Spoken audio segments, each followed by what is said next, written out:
phone number or the town manager's phone number. I apologize, I don't have those dates and times memorized, but I believe Thursday evening is a late evening that will be till 7 p.m. So just wanted to make that announcement about the town election. Yeah, and please, if you're tuning in now but not later, please come to annual town meeting, which is coming up 9 a.m. on Saturday at Westford Academy. Looks like the weather's going to be good, so keep our fingers crossed. And thanks in advance for the whole town staff team that's done a lot of work to make this as accessible to as many people as we possibly can. An epic feat. Yes. And I'm looking forward to the event, so thank you for everything that you're doing. Great. Any other, anything else? Anything from the public for open session?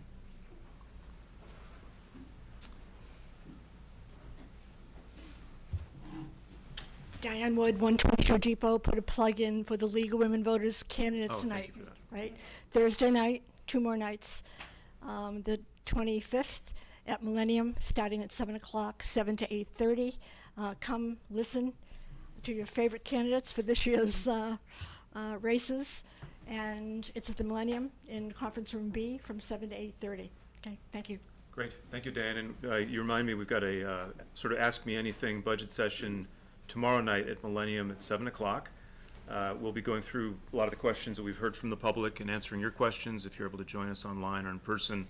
So that's tomorrow night, 7 p.m. Millennium, and hope to see people there. Do we have another from the public? Or maybe Kyle was just being a gentleman standing up to let someone in. Okay. Great. Well, if that's it, we'll move on to the consent agenda. Tonight we have the request to approve the following. A special license. The event is Kentucky Derby and Shearing event. The applicant is Sandra Habe.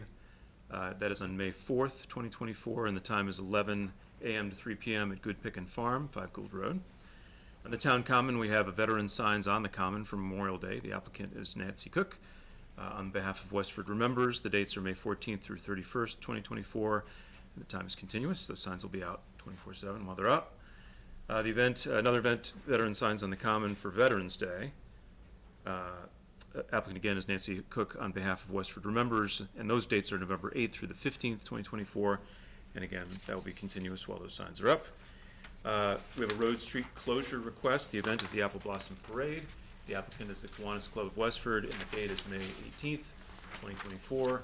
Time 8:30 to 12:30 p.m. Location is Depot Street, Main Street, Boston Road, Granville Road. And lastly, we have a road bike race. The event is the National Brain Tumor 62-mile ride. The applicant is Annie Zampatella on behalf of the National Brain Tumor Society. The date is May 19th, 2024. And the location is following Route 225 from Carlisle and the hairpin turn on Blaney Street, just over the Westford town line.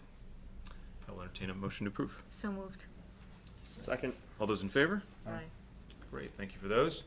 We have a number of public hearings. So let's see, I guess do I need to entertain a motion to open the public hearing?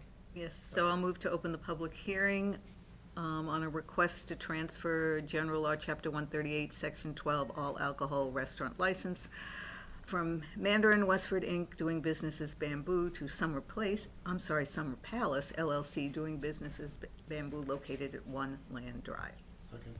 All those in favor? Aye. Okay. Patty, is everything in order for this requested transfer? It is in order. I'll speak for the clerk's office. I'm sorry, Patty. That's okay. It's just Patty's not wearing that hat anymore. Okay, thank you. it is. I don't know if someone is here from the business, if you wish to. Okay. Great, thank you. Okay. Welcome. Are there any questions for the applicant? Okay, if there are no questions, I will entertain a motion to approve. So moved. Second. All those in favor? Aye. And I'll entertain a motion to close the public hearing. So moved. All those in favor? Aye. Okay, thank you very much, and thank you for doing business here in Westford. We have another public hearing, so I'll again entertain a motion to open the public hearing for the request for a transfer of Mass General Law, Chapter 138, Section 12, all alcohol restaurant license from Fuchi Restaurant LLC, doing business as Fuchi Asian Cuisine, to Fu Wei Incorporated, doing business as Fuchi Asian Cuisine, located at 355 Littleton Road. So moved. Second. All those in favor? Okay, same question. Kristen, is everything in order for this request? Yes, according to the clerk's office, it is in order. Okay, and is there anyone here on behalf of the applicant? Yeah. Great, great, thank you very much, welcome. Any questions for the applicant on this change? Okay. Again, I'll thank you for being here and doing business in Westford, and I'll entertain a Any motion to. public comment Oh, for the public sure, hearing? any public comment? Okay, I'm not seeing anything from the public and nothing online. Nothing online. Okay. I will then entertain a motion to approve. So moved. Second. All those in favor? Great, thank you very much, and thank you. We have another public hearing, another request for transfer, so I'll entertain a motion to open the public hearing to discuss the request for transfer of Mass General Law, Chapter 138, Section 15, alcohol package store license from Raise Me Soth, doing business as Littleton Road Liquors, to 55 Liquors LLC, doing business as Littleton Road Liquors, located at 435 Littleton Road. 439. 439. I'm sorry, 439 Littleton Road, thank you for the correction. So moved. All those in favor? Aye. Okay. And Kristen, is everything in order for this Yes, request? it is. Okay. There's someone with their hand raised, so asking if they are the applicant. Okay. Any questions for the applicant so far from the board? No. Okay. Tyler, can you hear us? I can. Good evening. My name is Tyler Hensler. I'm an attorney from Boston, from Upton, Canal, and Devlin. Here representing 55 Liquors in relation to this transfer. If the board wants to hear the details, I'm happy to go over them, and I'm also happy to just skip the questions, however the board rathers. Why don't we, is the pleasure of the board to see if there are any questions? Sounds like things are in order. Any questions from the public? Okay, it looks like we're in good shape, and thank you for joining us this evening. I will entertain a motion to approve. So moved. Second. All those in favor? Great. Thank you, and please thank your client for doing business in Westford. Thank you very much. And I will now entertain a motion to close the public hearing. Moved. Second. All those in favor? Okay. This is not a public hearing. The next, our 7:15 item is a request to approve the application for a pledge of license for Mass General Law, Chapter 138, Section 12, all alcohol restaurant license for Stern Martini Bar and Kitchen, 137 Littleton Road. And Kristen is all in order Yes, for this paperwork is in application order. request. Okay. Any questions from the board? This is simply because they're moving, right, Kristen? I believe so. I believe their attorney is online, and I just promoted them to panelists. Okay. That's great. Are you able to hear us? Not quite yet. Yes, I am. Mr. Chairman, members of the board, Attorney Pete Nicosia on behalf of the applicant. Yes, we were here a few months ago. You would approve the transfer of Stir's present location to the new location. We inadvertently forgot to include the pledge of the license. They have taken out a loan with Northern Bank and Trust for the cosmetic interior fit up and furniture, fixtures, and equipment and some working capital. So a requirement of the loan commitment is to pledge as additional security, the rights to the license. So we should have done that at the time of the transfer, but we didn't. So we're back here at the behest of the bank, looking for your approval for that. So to answer the member's direct question, yes, it's in connection with the move to the new location. Thank you. Okay, good. Thank you. Very clear. Any questions from the public? Okay. If there are no questions from the board of the public, I'll entertain a motion to approve the pledge of license. So moved. Second. All in favor? Great. Thank you very much. Thank you for being here tonight. Appreciate your time. Thank you. And please thank your client for doing business in Westford as well. Next up is our 7:20 item, which is a request for a change of officers and directors on a Mass General License 13812, all alcohol beverages club license at Stony Brook Fish and Game, 128 Lowell Road. I guess, same question again. It's all in order for All this in one as order, well. yes. Any questions from the board about this? Is there an applicant here tonight regarding this one? No, it's not required that there is. Any questions from the public? Okay, if there are no questions from the board or the public, I'll entertain a motion to approve the change of officers directors. So moved. Second. All in favor? Aye. Aye, excellent. Our next item is our 725 item, but we need to have our representatives available for this, so why don't we skip ahead? Take 12. Why don't we go ahead and skip to, yeah, that'd be great. Christine, are you ready? Yeah. Okay, great. We're going to welcome Christine Collins, our tax collector treasurer, to review and act to approve the vote prepared by bond counsel, which is in the meeting packet and available online in connection with the town's note issue dated May 1st. Do you want to just run through real quick? What If you could just give a general description of what it is and anything else you feel is important for us to know. Sure, we're borrowing $19,617,900 short-term for a year. The rate that we got was 3.51 from Bank of America. This is going to provide funding for the completion of 11 different projects. Town Farm Water Tank, the School Building Access Controls Project, which is ongoing, the Oak Hill Road Infrastructure Improvements, Pondbrook Culvert, Main Street Culvert Design and Construction, as well as, that's 185 North Main Street, Francis Hill Water Tank Rehab, Pond and Bluebrook Culvert Replacements, Plain Road Sidewalks, Carlisle Road Sidewalks, Blanchard Roof, and the Blanchard Roof HVAC units. Most of these projects are expected to be completed in this construction season coming up, so that's why we're taking it all out sort of right at the beginning, so. Okay, and for members of the public, these projects, under what authority were they voted? They were already voted in town meeting previously. Already passed at town meeting, authorized by town meeting, correct. Okay, Yep. excellent. So there's no new authority, no new decision except to actually execute on. Correct. Securing the funds. It's required that the board take a vote and sign the loan paperwork. Which is here. Yes, please. I'll allocate some time for that. All the little tabs. Any questions for Christine? Yep, Scott. I'm just curious, so we've got AAA bond rating, hence we Yes. got 3.51. Just any idea what it would be if we weren't AAA? How much more we'd be charging for You know, we interest? were actually expecting to see a rate closer to 4 than what we got, so it's very hard to say. I think if I could see another loan that issued on the same day for a similar amount of money, I'd be able to tell you. It definitely is better, but on any given day, it can vary a little bit, you know, how much better, so. I was curious, it's like a percentage spread, but okay. Yeah, Thanks. and we will have, periodically, we get reports on the sales that have been happening. We'll get a report from our financial advisor. It's called a reoffering report, and it shows all the loans that issued in a certain period of time. So I might be able to answer that question. I could send you the information after the fact. I actually had a question today from a constituent asking how much money do we save because we've got this excellent bond rating relative to if we didn't? That's a So- really good question. So that's a little bit of a pop quiz, so I don't expect you to know that off the Yeah, top of your but head. I can try to find out for sure. Yeah, because it's very valuable. It'd be nice to quantify. About a $19 million, even 0.1 is six figures. Exactly. Yeah, it's a lot of money, so it's It is. 5 at least, so. definitely to our benefit. Other questions for Christine? Any questions from the public? Good. Okay. Okay. Let's see. A motion is on the top of that summary sheet that you can take. Let me bring it up. You need to bring it up. If anyone would like You don't to, want to read that whole to vote, read that it's and like make a 2 motion. pages long. Read the one we have here.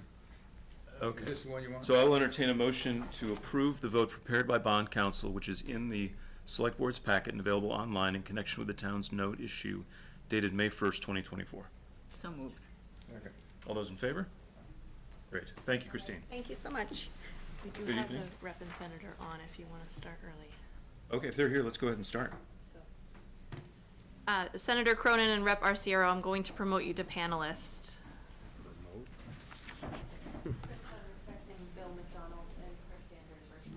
I see Chris Sanders, so and Ming Kwan. Oh, maybe, yep. He wasn't sure of the schedule, but, Bill McDonald was I also. see Sean Kelly. Great, I do not see Bill yet. okay. But Or is if he I, coming in under William? I don't see the first or the last name.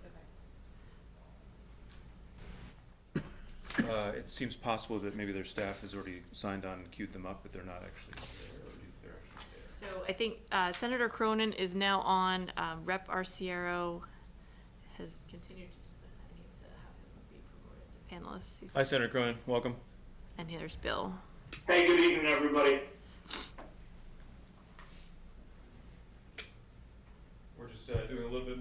business here, making sure all the various board members are promoted and able to participate.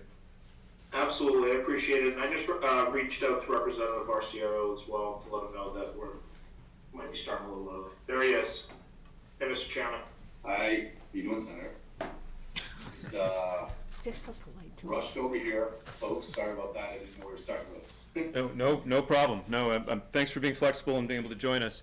I think what we're hoping for tonight would be just a summary of your point of view, maybe an introduction from each of you, and just sort of highlights of what you're focused on. And then we do have a couple of questions prepared from the school committee, from our moderator, and also select board. So, but first, we'd love to get an update on how you see the world. Well, thank you, Mr. Chairman, I appreciate it. I'm here, obviously, with Senator Cronin. We've a fast partnership this last 2 years, working on various issues for the districts we represent. Just to introduce for everybody here, James Arciero, State Representative, 2nd Middlesex District. I represent the towns of Chelmsford, Littleton, and Westford. And Senator, if you'd like to introduce yourself. Absolutely, it's a privilege to be here with you all, and especially to serve in the legislature with Chair Arciero, who has been a great partner and certainly been a mentor to me, especially as I've gotten to know the town of Westford. But I represent 10 communities in Worcester and Middlesex counties, from the west, Fitchburg and Leominster, down south to Clinton, and east out to Groton and Westford. So it's a privilege to be a partner in service with you all, and look forward to the conversation here tonight. Great, thank you both. And just from a housekeeping point of view, we have you here for 25 minutes on our agenda. Do you have a hard stop at the end if we're in the middle of a question, or are you okay if we run a couple minutes over? Of course. Okay, that is great to know. Well, we could either hop right into questions, or if there's a summary of what you're seeing that you just think it's important for us to know. I'd like to kind of brief folks a little bit without taking too much time, so I can keep it open for questions. A little bit of where we are on the state budget. So just for everybody's edification, we have a balanced budget constitutionally in Massachusetts. So certainly, revenues, certainly have been a challenge this last session. But with us, with a balanced budget, we have to either make cuts or raise revenues. That's the constraints we have, unlike the federal government that can print money. We're on the eve of the House budget debate. The House budget was released just last week. And a little bit about this process and how it works I know there's new folks that on the school committee and certainly on the Board of Selectmen of how the state process works. And essentially the governor files her version of the budget, which is called House 1 and House 2. And that's usually late January. And from that process, the House Ways and Means Committee then kind of comes out with their version of the bill. And our version came out last week. From there, we have a robust debate, which we're on the eve of this debate. It starts tomorrow in the House of Representatives. Typically is about 3 to 4 days, sometimes longer. Usually runs from 10 to 11 a.m. to whenever that category is over, either public safety, transportation, local aid. And then after we pass that budget, it moves over to the Senate. And the Senate will release in May. Senator Cronin can talk a little bit about that, his version of the budget. And they have a similar process, and when that process is complete, we have something called a conference committee, and that's when 3 members of the House and 3 members of the Senate iron out all the differences. And in this case, it's going to be close to a $58 billion budget that they're going to be ironing out those differences. And then from there, there's something called the conference committee report. And that report is an up and down vote by both branches, in the House and the Senate. And we anticipate, the governor could possibly have some changes, and there should be overrides of those amendments that the governor sent back, or line items that were changed. That's all part of the process as well. But we're on the eve of the House budget. So just a snapshot of where we're at. The House budget's proposed $58 billion. Last year was about 56.8. There's no new taxes in this particular budget. As we know, revenue has been down for the past year.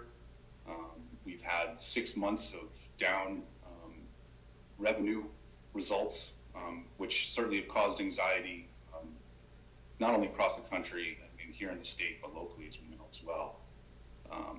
We have one of the healthiest stabilization funds in the Commonwealth of in the United States at $9 billion, which offers protections from any future economic downturns or revenue losses. A little bit about the fair share or the millionaire's tax, so-called. We, through that, recouped $1.3 billion investment, and that was to go specifically to education and transportation. And $695 million for education will continue to fully fund the school meals and an increase per pupil aid, as well as raising childcare rates and grants. On the local aid area, Chapter 70,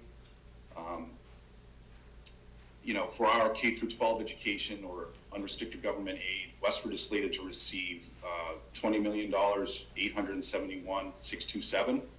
It's an increase of close to $300,000 from the governor's budget, and an increase of over $500,000 from last year's final budget.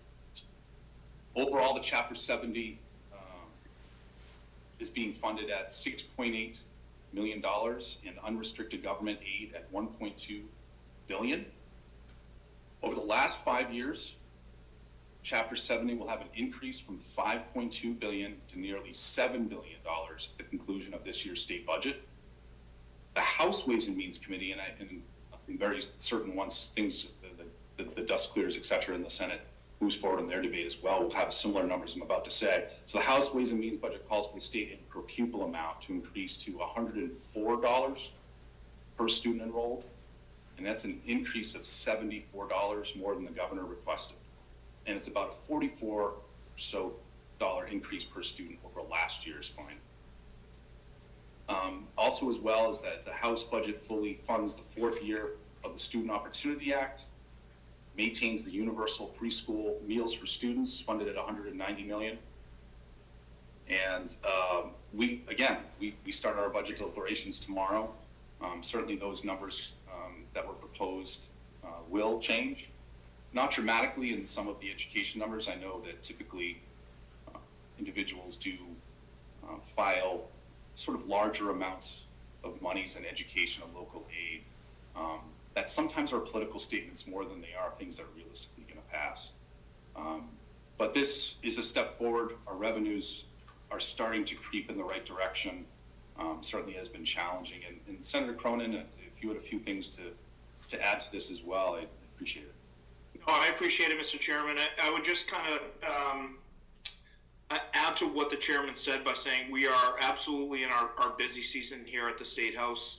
Our formal session for the 2-year session that we're currently in ends July 31st. And between now and July 31st, I expect the legislature to pass and get to the governor's desk a housing bond bill, an economic development bond bill, and do something around healthcare at a minimum, in addition to the budget that we're passing. So there's a lot on our plates, and look forward to working with you and continuing the dialogue as we try to include priorities that address the challenges you all are facing. I think we are very aware that it's a difficult and challenging fiscal environment.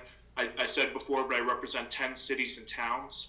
A number of them are putting overrides on the ballot, and so it's not lost on myself and Chair Arciero the fiscal pressure that municipalities are under right now as we come really back down to earth in terms of getting back to a sustainable level of growth at the state level, at the local level, and really starting to feel that kind of impact from the federal aid that was here for the past 4 years going away. Another note, I think, okay, sorry. Well, I was going to say, I'm interested in your comment, Chairman Arciero, but if you could also mention, just for members of the public and members here in Westford, a little about your role as chair of the Housing Committee and sort of what your focus items are there too. I was like about to say that, yeah. Okay. And so 3.5 years ago, I was appointed as the chair of the Joint Committee on Housing for the House of Representatives. And so the speaker appointed me to be, in charge of this committee in the middle of the pandemic in January of 2022. And so at that time, certainly, it's very eye-opening, I think. It's eye-opening for an individual who grew up in Westford, right? And I said this to a lot of the stops. I've been able to, tour the Commonwealth of Massachusetts and looking at the housing challenges. So many of them are so similar, but yet so different, from Hyannis to Holyoke. And it's been eye-opening. But I certainly do find, a lot of work has been done around this housing bond bill, not only on my staff, but the senator's staff as well. And so this May, we anticipate the largest investment in the history of the Commonwealth on housing. We understand that it's terribly important that we invest in housing. We're 200,000 less units than we should be in our housing stock in the Commonwealth of Massachusetts. It has an impact on employment, and you see the various articles we see all the time in the Boston Globe, the Boston Herald, the various publications about the whole idea that people are leaving the Commonwealth. I know sometimes there's a focus on political decisions that have been made, whether it's investing in particular programs or things that are causing individuals to leave the state. In particular, the millionaire's tax, that was an issue that talked about people leaving the state for. I can't speak to that specifically, but I can speak to the fact that most employers, especially major employers in Massachusetts, understand the need for investing in housing. And that is because people are leaving the state, especially young people, because they can't afford to live here. This is, we're all very excited to live in Massachusetts. It brings people from everywhere across the country. We have the best higher education institutions anywhere in the world. We have the best schools anywhere in the state and ranks nationally. We have amazing natural resources. We have great sports teams.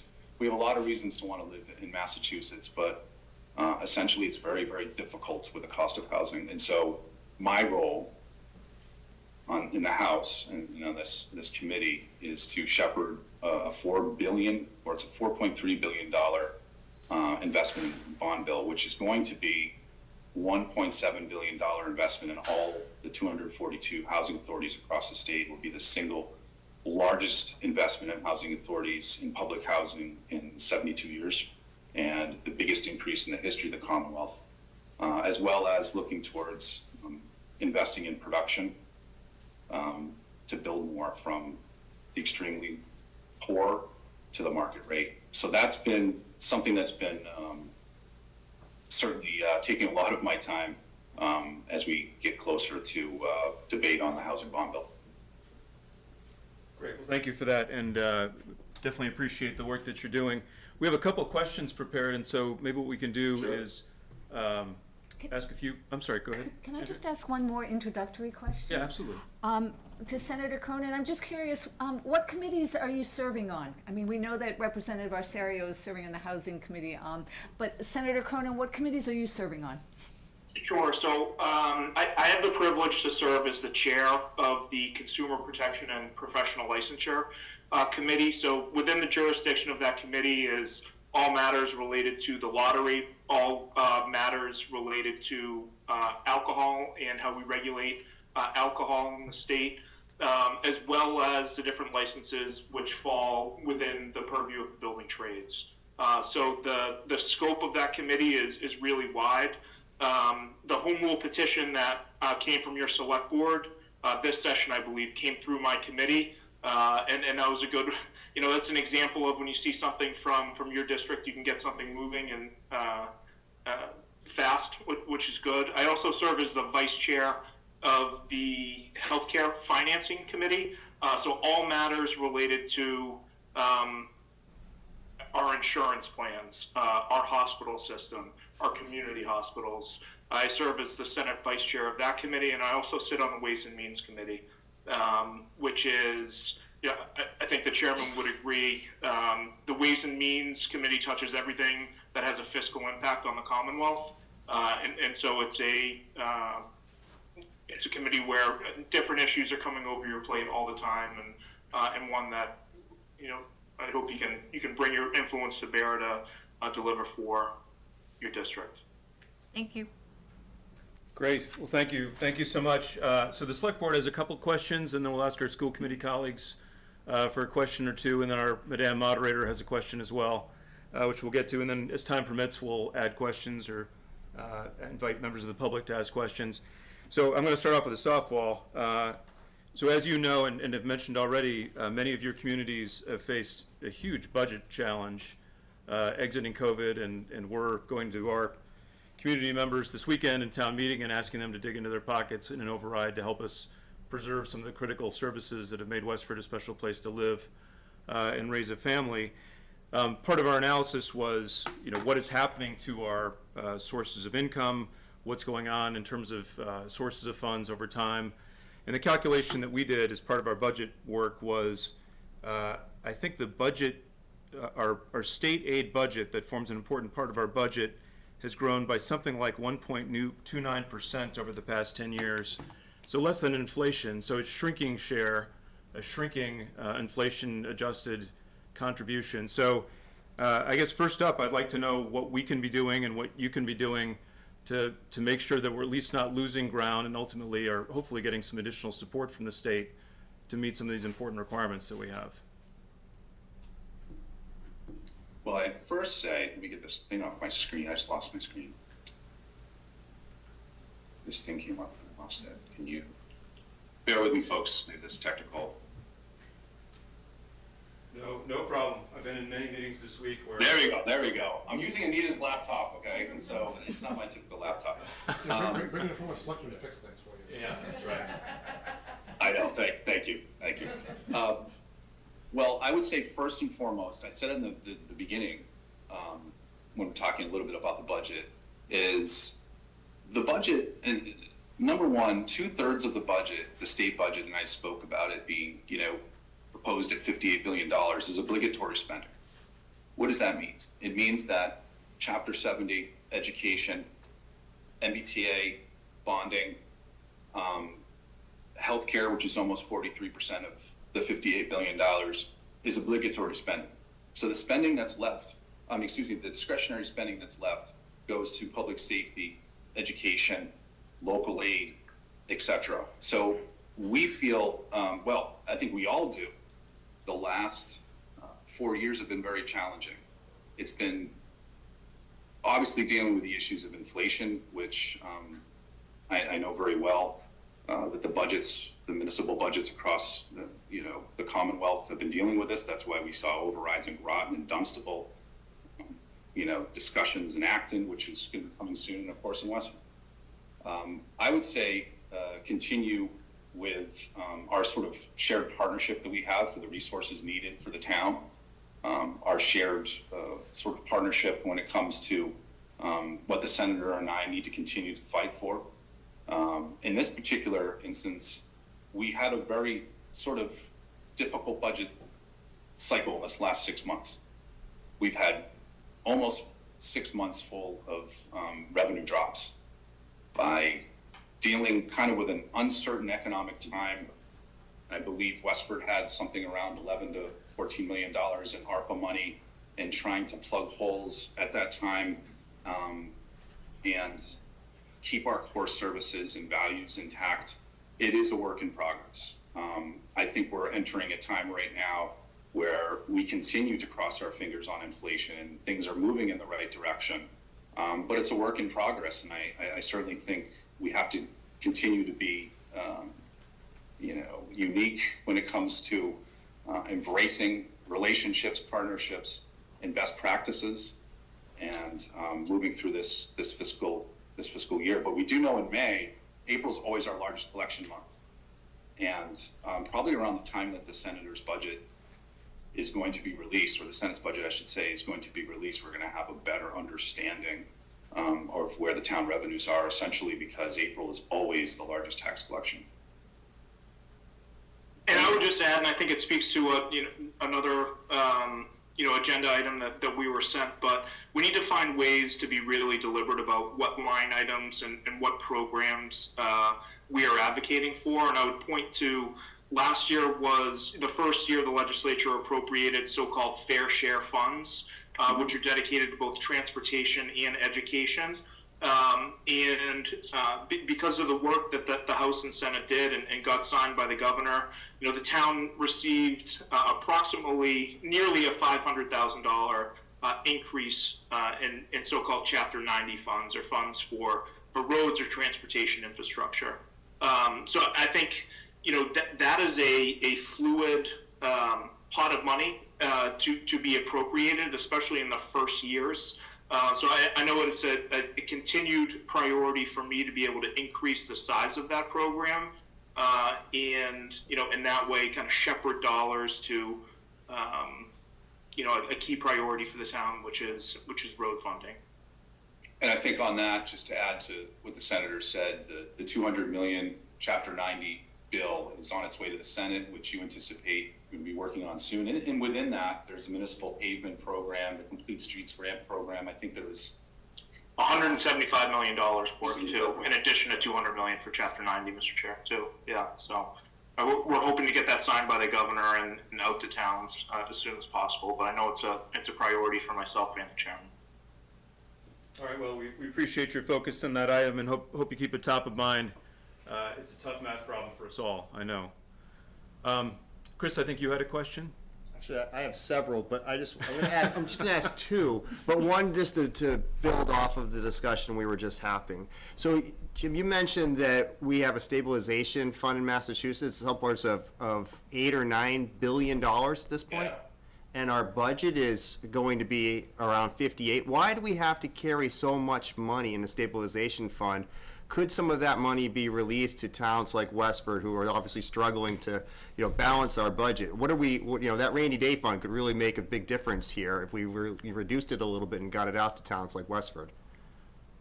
So I think it's important for all of us to note that while revenue collections are down and are less than we expected they would be at this point in the fiscal year, we are not in a recessionary environment.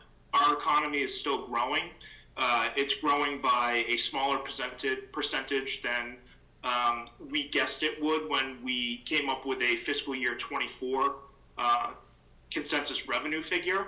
The reason that people are very reluctant to even talk about going to the stabilization fund when you're not in a recessionary environment is it would detrimentally impact the state's bond rating. And so when you touch that pot of money and if you're not in a recessionary environment, the fear is that it would cost more for the state to borrow money and be a net loss. And I know that Chair Arciero can probably speak to it. I know that has happened before in the past.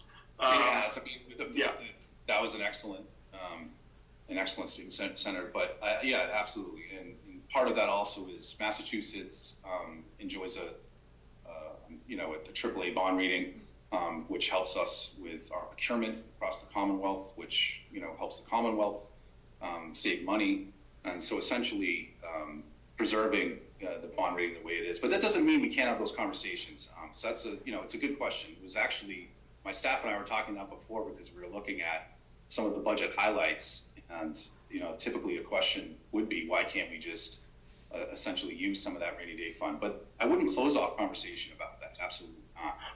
But in the past, there has been some pushback towards that.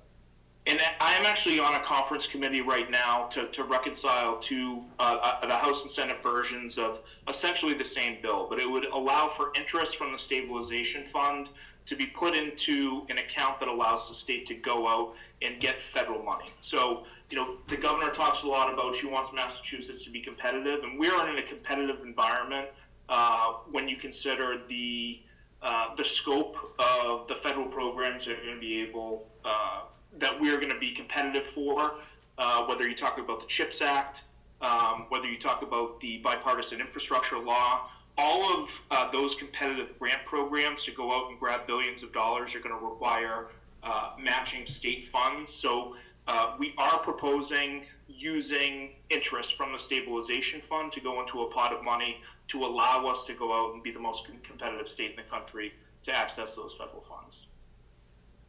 Okay, thank you both.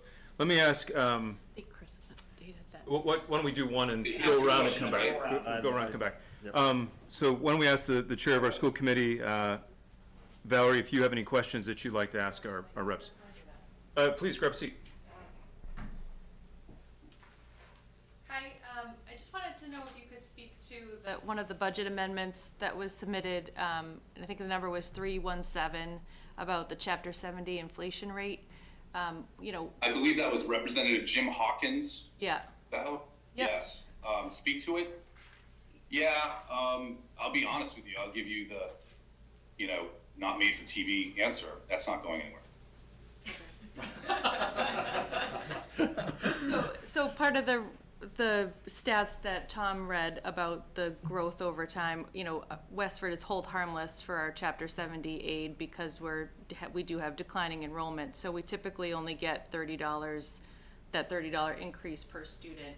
I know the most recent release has a higher number than that. You read the number, I can't remember it right now, but do you feel confident that makes it through this next process? I do. The higher I can't speak.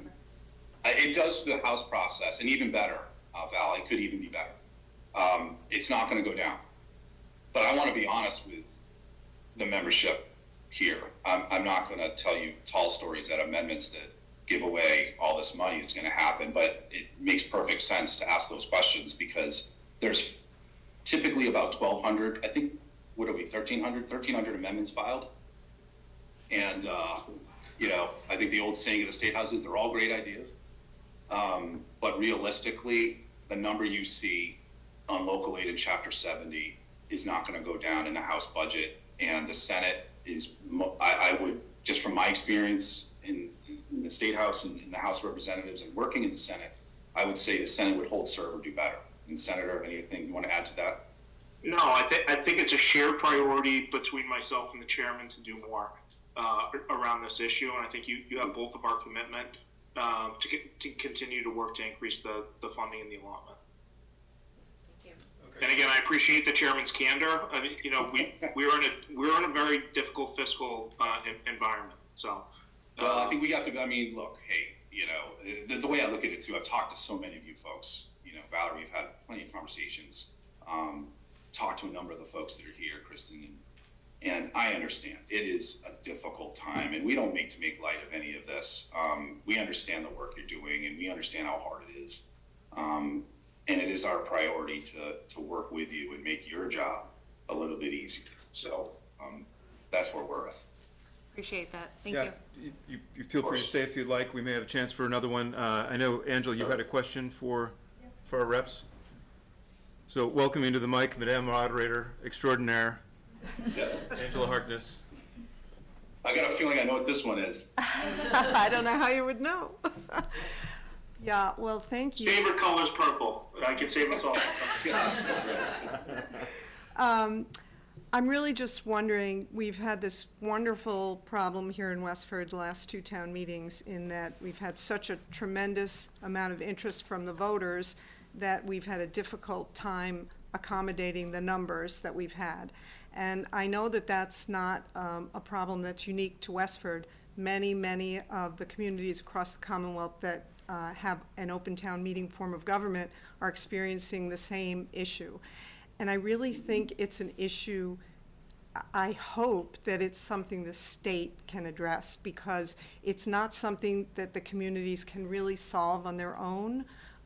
It's going to involve some change to state law to allow for some different kind of voting or even just allow us to have meetings outside of the borders of our communities, which we can't do now, so that we have additional space available to us that will allow for more capacity, because not being able to accommodate the number of voters who want to come is just not something we can have happen on a regular basis. I'm really grateful for your question, Mr. Chairman. You mind if I'll take a first hack at it and then give it to you? So I represent 10 communities. I represent 2 gateway cities. I represent the town of Ashby that hasn't had a town administrator for a number of months in 2023. The fire chief was the town administrator. That is a long way of saying that all the communities that I represent have different needs and want different things, especially when it comes to what their form of government is. I think it is, especially as we come out of COVID, and so many municipalities have introduced remote participation, hybrid meetings, remote voting. I really believe the role of our delegation and myself and the chairman is to reinforce and support the consensus that the town comes up with. I am ready and willing to continue a dialogue with all of you, and especially the select board as the executive, to make sure that we enable the right democratic process for Westford, because I do not believe a one-size-fits-all. And so whether that's investments in infrastructure, updating the town charter, those are all conversations that we are willing to have. And I'd also say that I think you should all be very proud in Westford.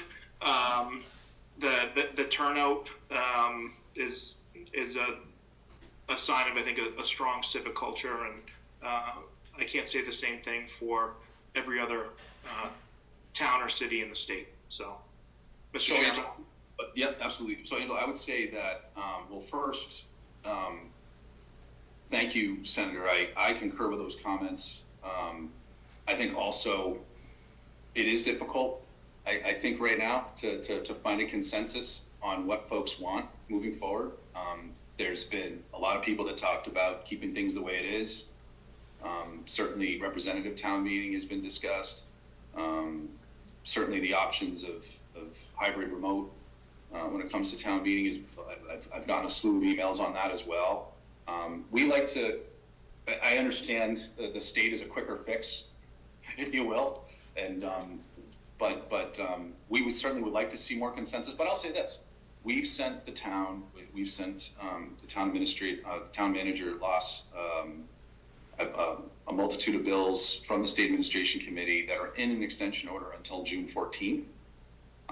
We've had conversations with the joint chairs of state administration. I know Senator and I've had these conversations. We do feel that something's going to come out of there at that time, but we would urge the town to possibly. I know there's been a number of town meeting task force that were put together that had some recommendations. But I guess I throw it back on folks there. Do you feel they're anywhere close to a consensus? Well, could I just Please. What I mean is that if communities in the Commonwealth want to continue with open town meeting as their form of government, they shouldn't be pushed out of that because there's no technical way to do it. I'm not advocating for any particular community to do it. Even Westford, that's not what I should be doing. I'm just saying that if there's no technical way to do it, you're really forcing a decision which may not be the decision people want, forcing people away from a form of government that we've been using for 300 years.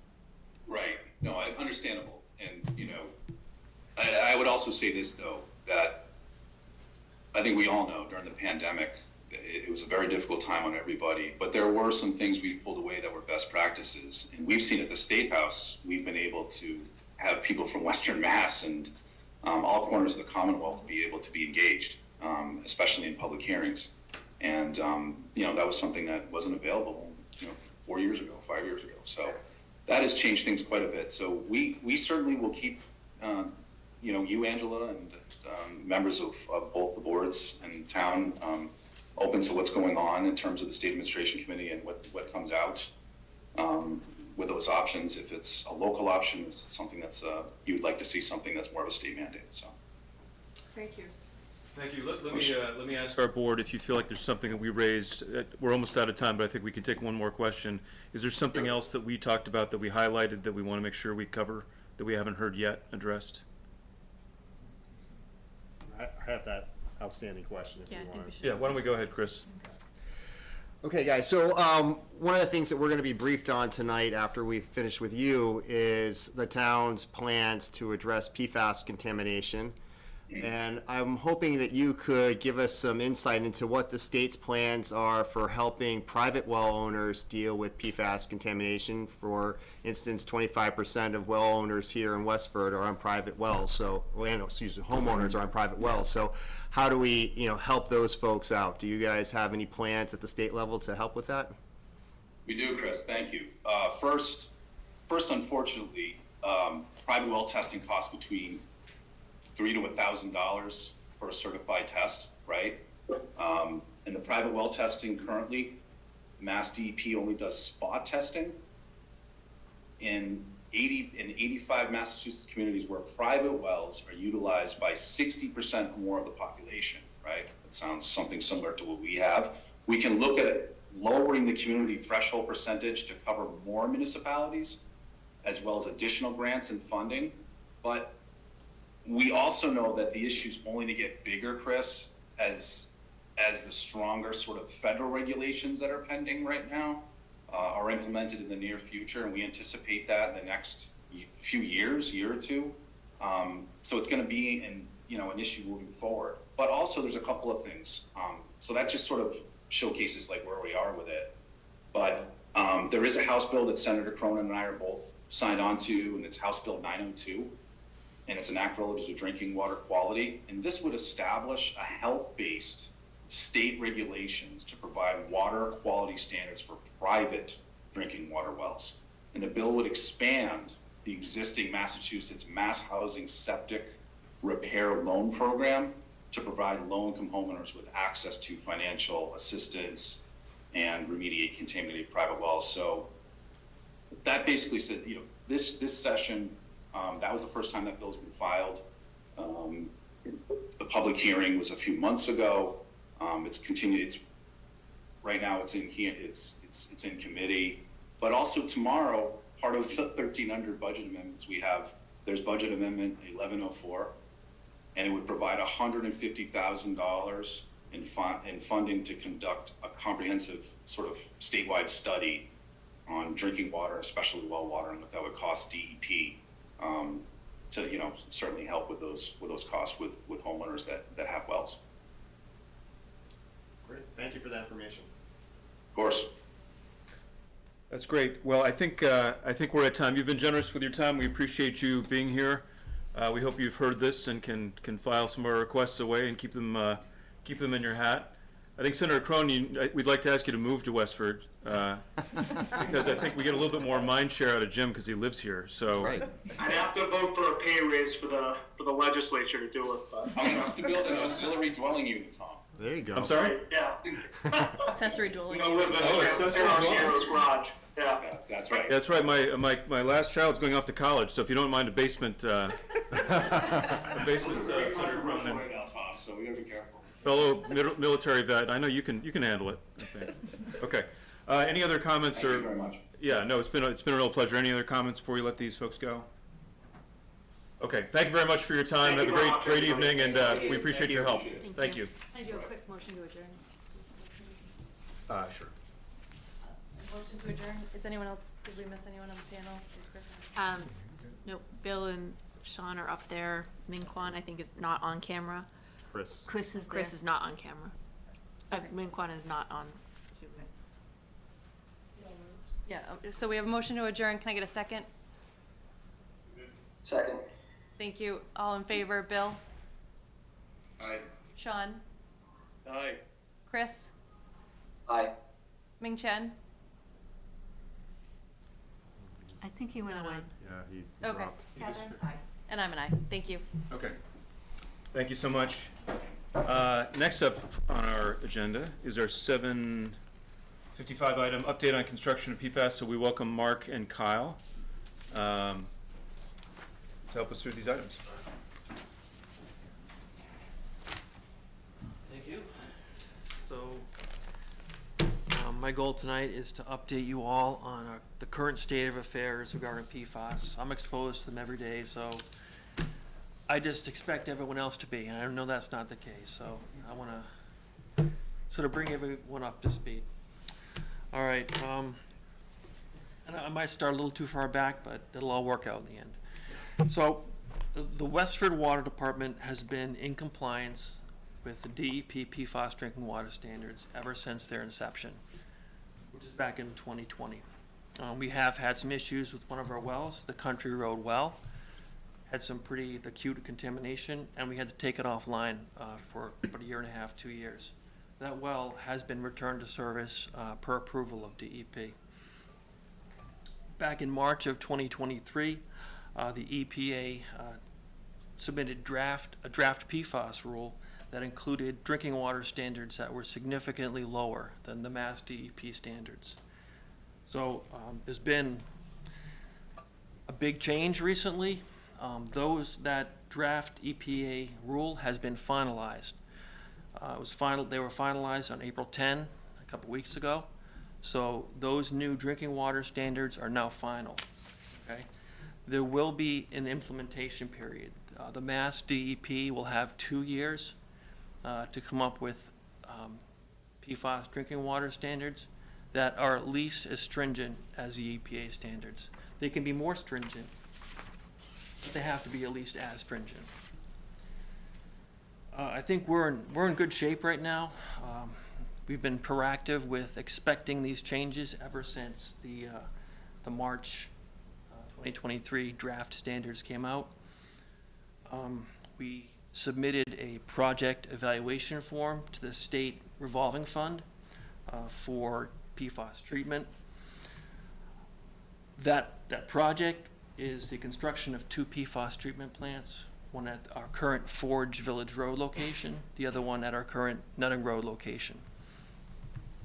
We've decided with 9 groundwater sources that source treatment is just simply not practical. Too expensive, and we have a lot of the infrastructure already in place at our current, plant locations. Our current estimate for construction of 2 plants is $24.5 million. And that's for the 2 plants. That's not 24.5 times 2. It's 24.5. Okay.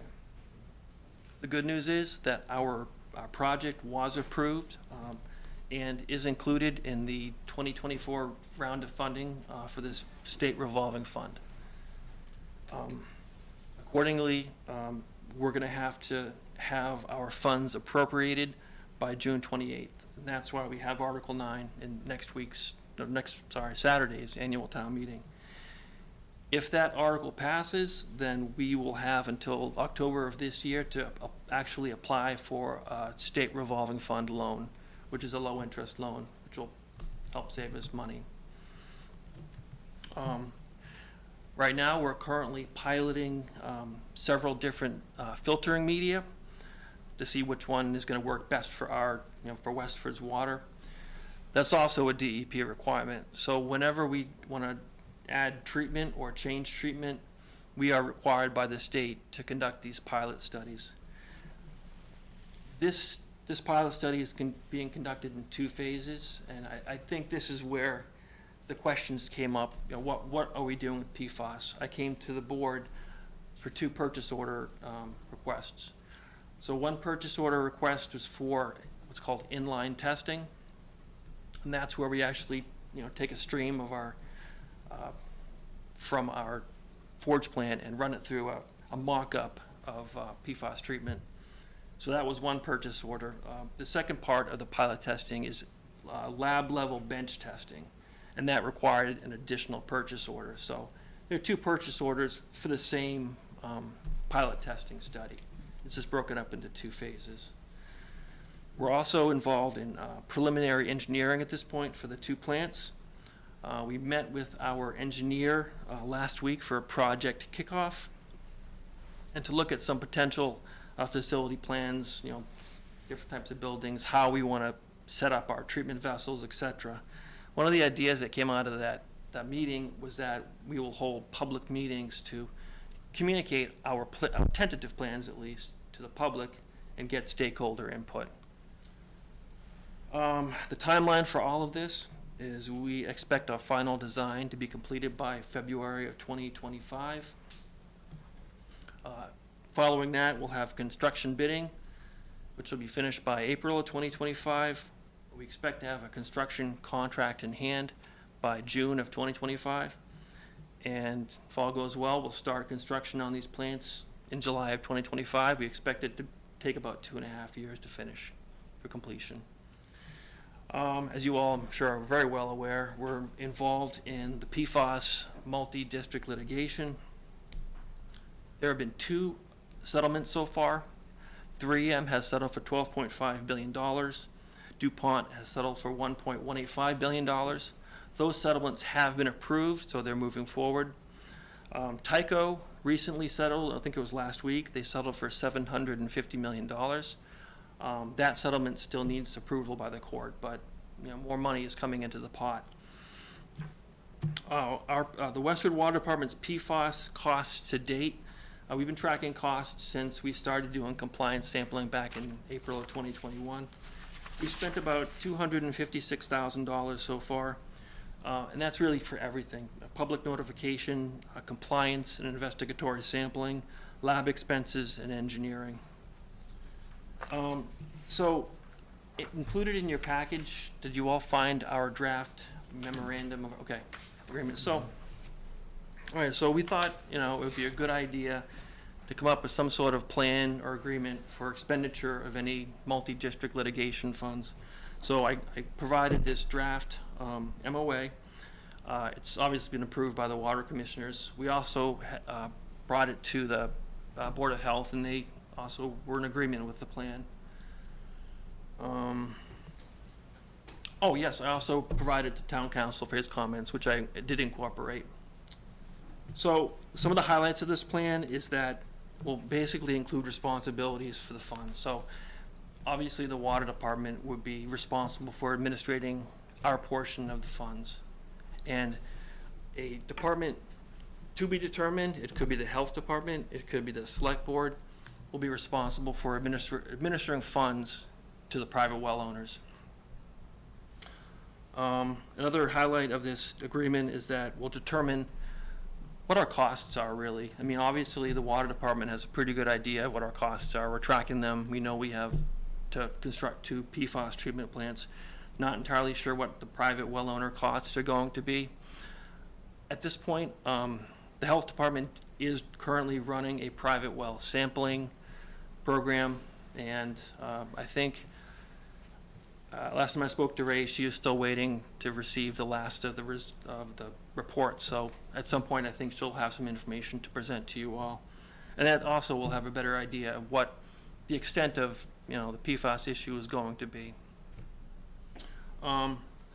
If for some reason we can't make a determination based on our cost, we have sort of a backup plan of splitting the funds 75-25, and that's based on the fact that the water department serves 75% of the town, and the remaining 25% is private well owners. We did also put in there in that agreement that all MDL funds would go into a special reserve account that would be dispersed to the water department and the to be determined department for taking care of the water takers and the private well owners. Can you say what MDL is for the members of the public? Sorry. Thank you. The MDL it's a multi-district litigation. It's similar to a class action suit. There are some minor differences, but and it's what it is it's an action that is going. It's geared towards the manufacturers of PFAS litigation materials across the country being consolidated in one place. Right. That's a real easy way to put it. Thank you. Okay. And it's not towards really anyone beyond the manufacturers of these compounds. It's about these chemicals. There's about 23 manufacturers, such as your 3Ms, your DuPonts, your Tycos, your Kitty Fenwals, things like that. Okay, you ready for questions? Or? I think I'm ready for questions. I hope I've sort of given a good outline. So. Okay. Yeah. Great. Why don't we first take questions from the board? John, yeah? What's the, how do they determine how much money we're gonna get from that pot? It's a complicated question. So it's based on volume of water pumped and PFAS concentrations.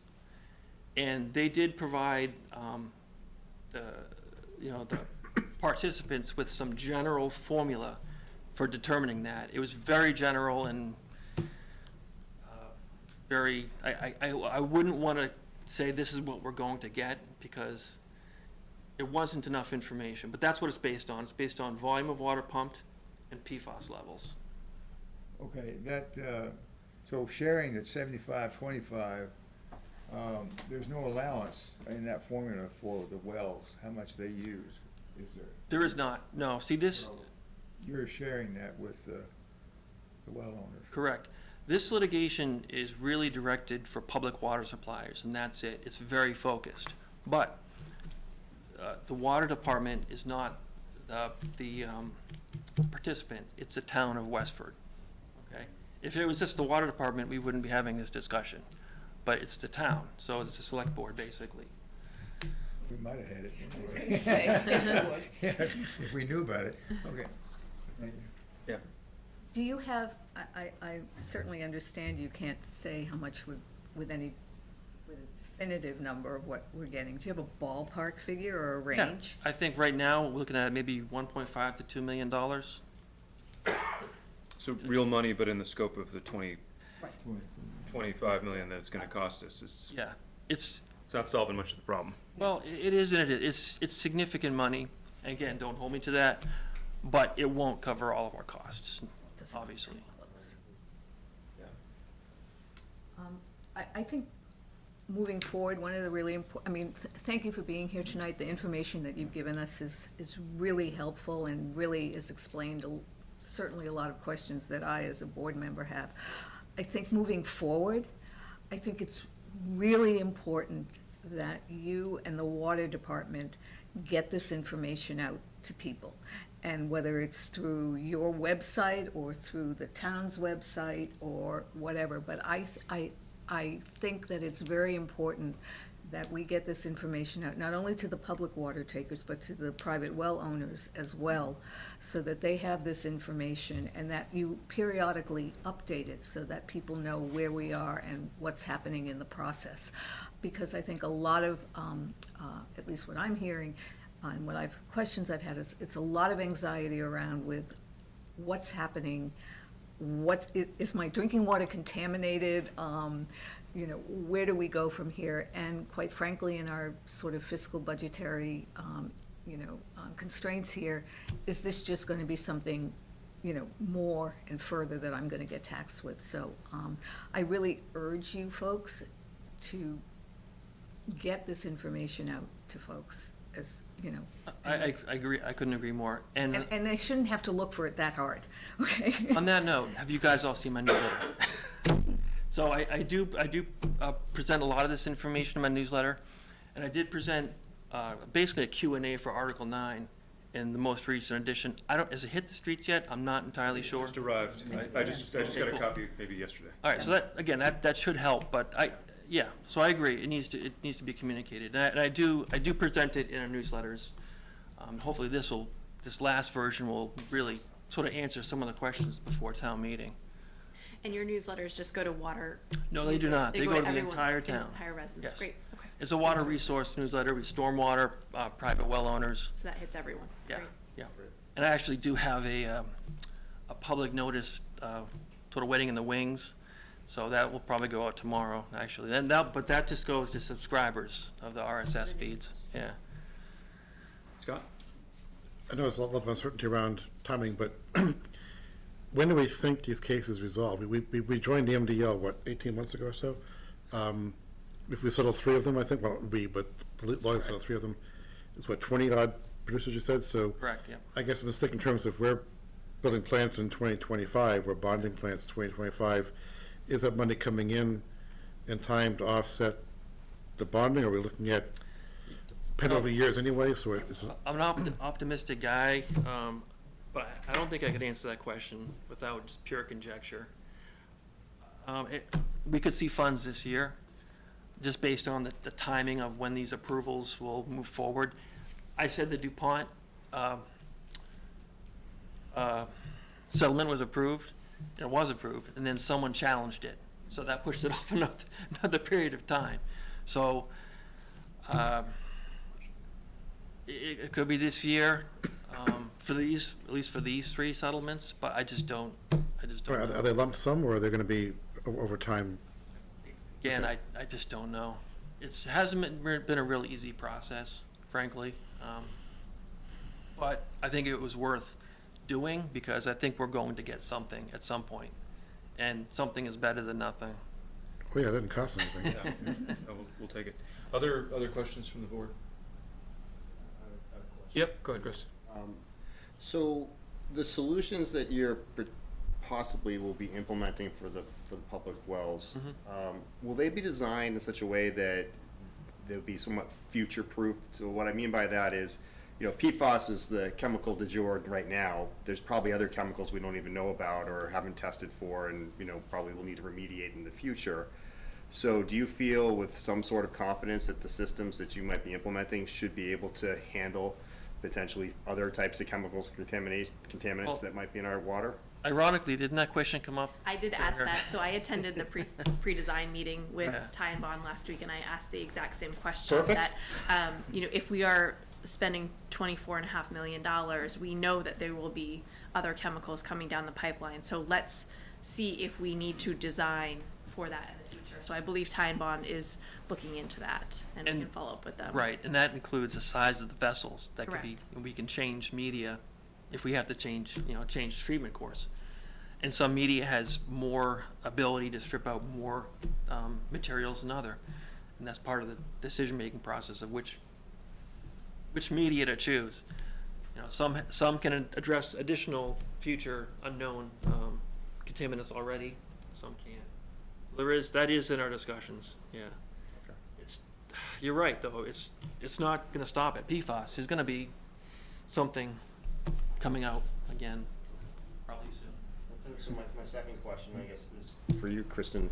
What's your take on this memorandum of understanding or agreement, and Sure. what would be this TBD department of ours that might be assigned to handle the private aspect? Sure. So I have been speaking with Mark about this probably for six plus months now, and have also spoken with Ray Dick, the Director of Public Health. I'm comfortable with the agreement. I'm not asking the board to sign it tonight because that wasn't on your agenda. We hadn't talked about it. You didn't get any pre-information. But I think in terms of a private well owner supplement, the Board of Health does issue well permits and oversees the well regulations. So I would want the Select Board and the Health Department perhaps to have a joint meeting to discuss that before we move forward. Okay, thank you. Yeah, and just to add on to that, I did not expect any signatures for this MOA tonight. I just I have my pen too. I'm ready All to right, go. well, you can go ahead if you like. Oh, yeah, that's right. That's right. I brought it up for discussion and for, future discussion, and I'm assuming it's gonna go back and forth, that type of thing. I do think we unfortunately do have some time before any MDL funds are allocated. Okay, good. Any questions from the public? Anybody online? Kristen, any questions? Double check. No one online. Okay. I think we're good on this topic. So thank you very much, Mark, for all your work on this. It's really important to the community, so thank you for the update. And now you get to put a different hat on and stay here at the table, and we'll welcome Kyle as well, talk about water rates. And do you gentlemen want to go through the presentation that you provided, just for the benefit of the public first, and then we'll move to questions? Yeah, I'd be happy to. Okay. Thank you, Mr. Chair, board members.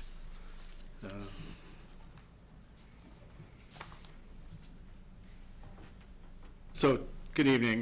Tonight, Mark and I are going to share findings from a quasi-rate study that we did internally with staff and working with the water commissioners to kind of take a snapshot look with data that we have today, looking forward 10 years.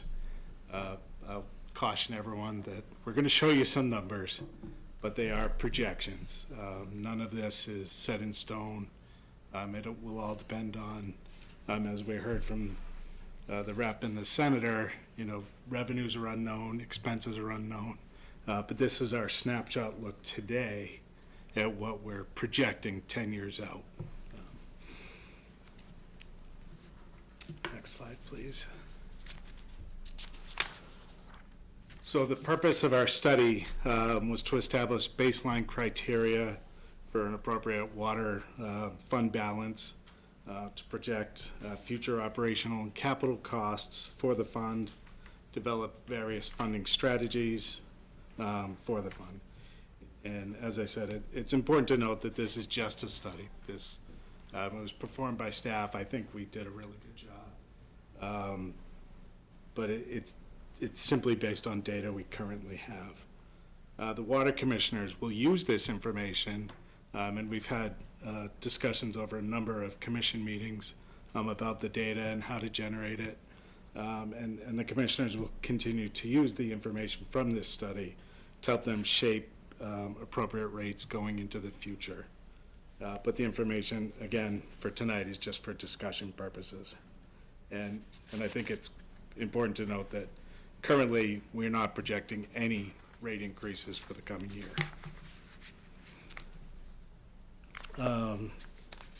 So I mentioned the first purpose of the study was to establish baseline criteria for the enterprise fund balance. So why is it important to have a fund balance? There's a number of reasons. Financial stability of the enterprise. As we all kind of know, the water department is funded solely through user fees. There are no tax dollars used to fund the water department. It's an enterprise fund, stands on its own. So that's important for us to maintain that financial stability, so that we don't find ourselves in a scenario where we'd have to rely on general funds to keep us going. We want to be able to maintain our stability. We also need to invest in our infrastructure. The plants, as you can see from the PFAS discussion Mark just gave you, these plants are expensive. There's a lot of really sophisticated technology, a lot of processes that we need to keep running. So we need to invest in our infrastructure to keep it working, to keep everyone's drinking water safe. Risk management, there's a number of risks involved in our operations, fluctuations in water demand. We saw that this past summer where all it did was rain last year. So lawn watering was way down. That impacts our revenues. When people aren't outside watering, it really affects the amount of revenue the fund gets. Other things like unexpected events like natural disasters, certainly legislation. Mark just talked a lot about that. We have no idea what the next chemical is or what the next level of chemical. PFAS was kind of unique in the industry. Prior to PFAS, I think everything was measured in parts per million at the... parts per billion. Yeah, parts per billion, yeah, excuse me, yeah. 1,000-fold less than parts per billion, so we're talking at a really different scope of magnitude. It's a different stratosphere of technical precision. And in fact, as we were going through PFAS, when we entered into all of this, they didn't even have tests that were able to test to the levels that legislatures were approving. Testing has caught up, but we still can't detect to the lowest levels that are being legislated. Basically, what we test to is a non-detect level. And then finally, rate stability. We want to make the expectation of our customers to have kind of a stable rate, not have a spike increase like we had last year. Of course, I think that was a surprise to a lot of people. Why that happened, I can't speak fluently on it because I wasn't here, but my understanding is the department went many years without any increases, and that it was kind of a cumulative effect with COVID and other inflationary pressures that all kind of came to a head last year. That's in a nutshell, that's pretty accurate, yes. Next slide, please. So following discussions at multiple meetings, the water commissioners are currently recommending a two-level approach for what our fund balance should look like. A minimum fund balance and a recommended fund balance. So the minimum fund balance criteria that they've sort of tentatively settled on at this point is a revenue-based metric in which the balance is derived from 30% of our annual projected revenue plus $500,000. And then we have a second criteria, which is our recommended fund balance that's based on expenditures of operating and capital costs. And currently, what you're going to see tonight is a proposal of a fund balance of 50% of annual operating budget plus 125% of our annual capital costs. Next slide, please. Oh, you're already there. Yep, you're quick. So in developing the model for the rate study, we needed to make some assumptions. For operation and maintenance costs, we assumed a fairly conservative 2% increase per year. This rate of increase is much lower than what we've experienced through the COVID period, the last 5 years. But prices, they have stabilized to a point over the last year or so. They certainly didn't go back to pre-COVID levels. Mark noted that chemical costs have come down from their peak, but they more than doubled, and they've only come back about 10%.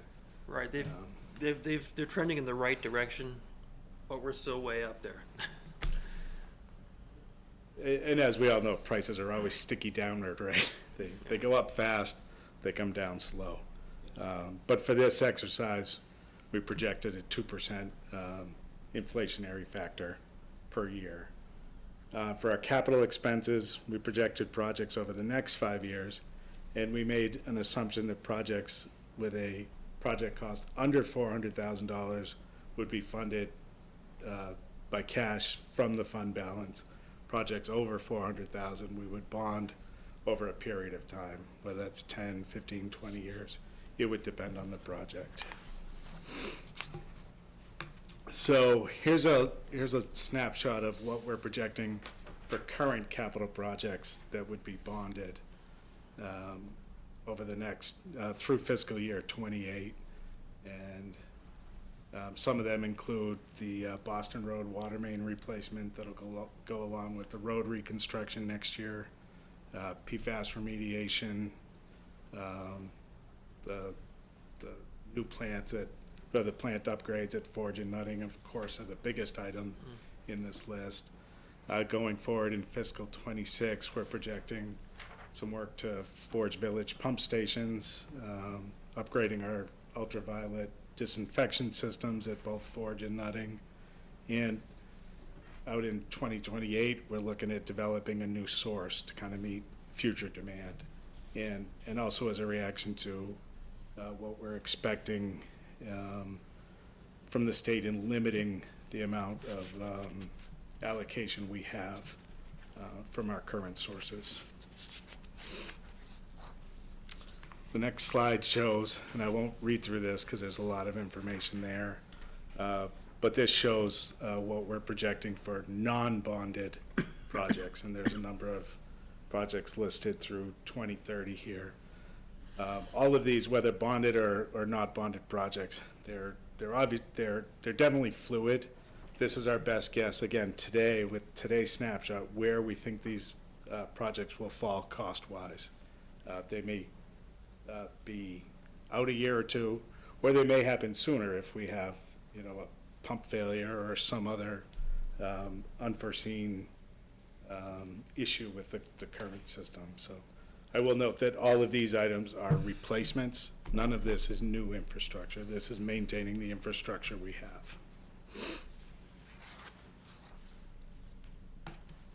So here's where we get into the fun stuff. So I've prepared some different graphs that we can go through. In each of these graphs, there's a number of things here. So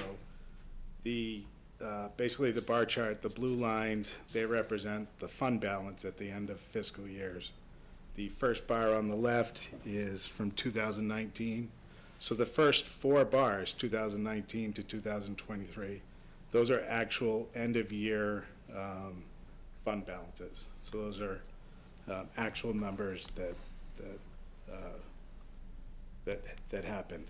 Going forward there through 2035, which is the bar all the way to the right, are part of those projections that we made based on our assumptions. The green line is that minimum fund balance that I mentioned based on revenues, and the red line is the recommended fund balance based on expenditures. And all of the little tannish gray boxes in the middle, those represent those capital projects, the bonded capital projects, and where we think they'll hit per fiscal year, just for illustration. And then the last piece to note is you'll see above fiscal 24 is that 22% increase. So all of the projections I'm going to show you tonight, they will show along the top where we project in the different models where the rate increases will hit and what their level would be to develop the chart. So will we need a rate increase? Clearly this chart demonstrates that we will. Using today's rates, projecting out to 2035, at fiscal 25, our fund balance would result in a negative $4 million balance. So just for demonstration purposes, this is part of why we're doing this exercise. We know we're going to need to have some rate increases with all the capital projects, including PFAS. That's the big one again, to keep our fund healthy. So what did we use for strategies? Again, working with the water commissioners, we wanted to look at a few different options and, to kind of see what the different scenarios would impact the rates on. So we looked at doing a one-time rate adjustment, annual rate adjustments, and alternating year rate adjustments. And the next slides will kind of show what each of those looks like. So this first one shows what it would look like with a 19% increase in fiscal 26. So this kind of mirrors the action from fiscal 24. It's a single increase over the next through 2035. You can see at that point in 2035, we're projecting a fund balance just below our minimum fund balance, which is about $2.7 million. So that's scenario one. Scenario two, which is the next slide, would be an annual adjustment. And in this one, we projected, again, we're showing the 22% in fiscal 24, then starting in fiscal 26, about a 3.75% increase each year. Gets us kind of in the same place as that one-time 19% out in 2035. It results in a slightly healthier fund balance projection to the tune of about 3.1 million. And in this case, it's just slightly higher than what we'd like as a minimum fund balance, but still lower than our recommended fund balance. And then the third option we chose to show was a biannual adjustment. And in this case, again, starting in 2026, every other year, a 6.5% increase kind of gets us in that same range out at 2035, slightly above the minimum fund balance, but not quite to the recommended fund balance. So what are the next steps? The water commissioners will continue to review budgets monthly during our monthly meetings, and of course, each year as we develop the budget, we work closely with commissioners to look at what our actual revenues were, what our actual expenditures were, and they'll project with staff recommendations what is the need for the coming year and future years. And really, they'll take that snapshot every year. So again, I want to stress that nothing we're presenting here is slated to happen at this point. the commissioners will take all the available information this fall when we start the budget process and start to formulate those answers. But this will kind of help them as a guide of what might happen if all the numbers come in as projected. And also, and so they'll develop that yearly funding plan. And part of lessons learned from last year's rate increase is they're definitely going to look to do more public outreach, and that's a big part of what this presentation is we're hoping both from the select board and from the public to kind of, in this very generic kind of model, what kind of rate increases do people want to see? Do people prefer? None. Well, I walked right into that one, didn't I? So, You did. going back to the first graph, knowing we need something, let me recharacterize that a little bit. Is it better to front load it, spread it over every other year, a little bigger one every other year, a smaller one every year? What kind of appetite people have for their personal budgets and changing their own situations. So we're going to be receptive to those kind of comments and really look for stakeholder involvement in the process. And one quick comment here. So these scenarios do not include any money or potential money from the multi-district litigation. That's right. So it will help. It won't pay for the entire construction, obviously, but it will help. And with that, we'd be happy to entertain any questions or comments the board has. Yeah, so maybe one question that we asked you to prepare in advance, or at least I think we did. If you could help just take us back to the most recent rate increase, which was based on these really extraordinary increases in a bunch of your costs. I guess before we talk about the next potential rate increase, it would be helpful to understand what happened here. It looks like from these charts and the fact that the fund balance is going up post this rate increase that you're generating more income than your costs, at least in the short term. Can you just help us understand that? I guess I'd like to understand what we thought was going to happen and what actually happened based on some of these costs coming back down to earth. We'll let Mark take that one. Thanks, Kyle. He'll All right, he has so- the history on it. Yeah.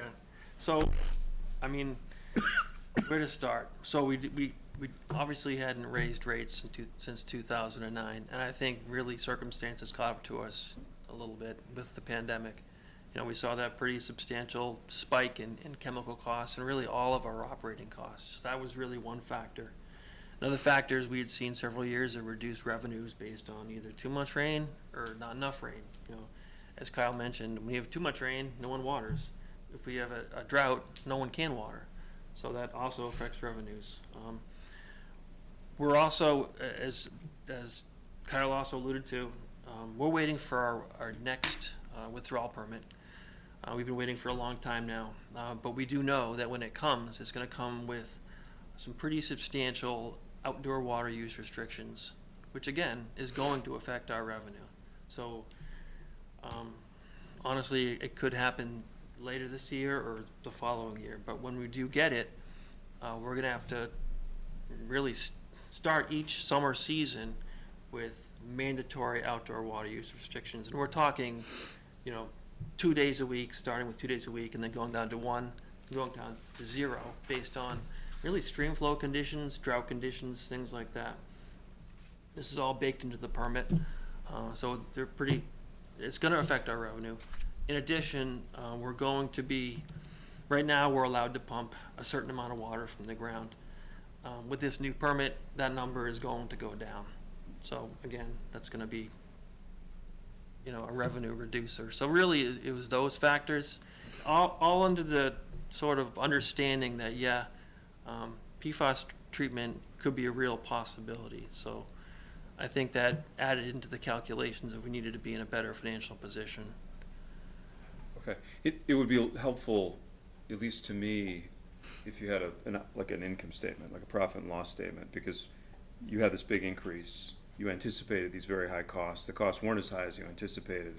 I'd just like to understand what happened and what those numbers look like, because everything that our that our residents pay as an additional cost to them, and it all adds up and ends up being a burden. So if you're not prepared to answer that tonight, I guess I'd be interested to know, just basically to see the operating income statement for the past couple of years, what you anticipated for this year and what actually happened. That'll just help me understand a little bit. Yeah, we can definitely work to prepare that for you. Because I understand what you do with the fund balance. I think if you're looking for feedback on the approach, I think it's a good way to think about it. But if all you're telling is the fund balance at the end, we can't really tell what's going in, what's going out, what's happening to your operating costs, what that looks like. So I think I could give you better input if I saw those numbers than I can from this sort of only very general kind of overview. So, okay, well, maybe as a follow-up, I'd like to see what actually happened relative to what you forecast. Sure. Other questions from the board? John, why don't you go? What's your average revenue each year? I mean, and then how much do you have to pay in bonding costs or loans? Do you have that number? I didn't bring that to you. Same here, and I'm trying to get a feel for how much room you've got in between the two.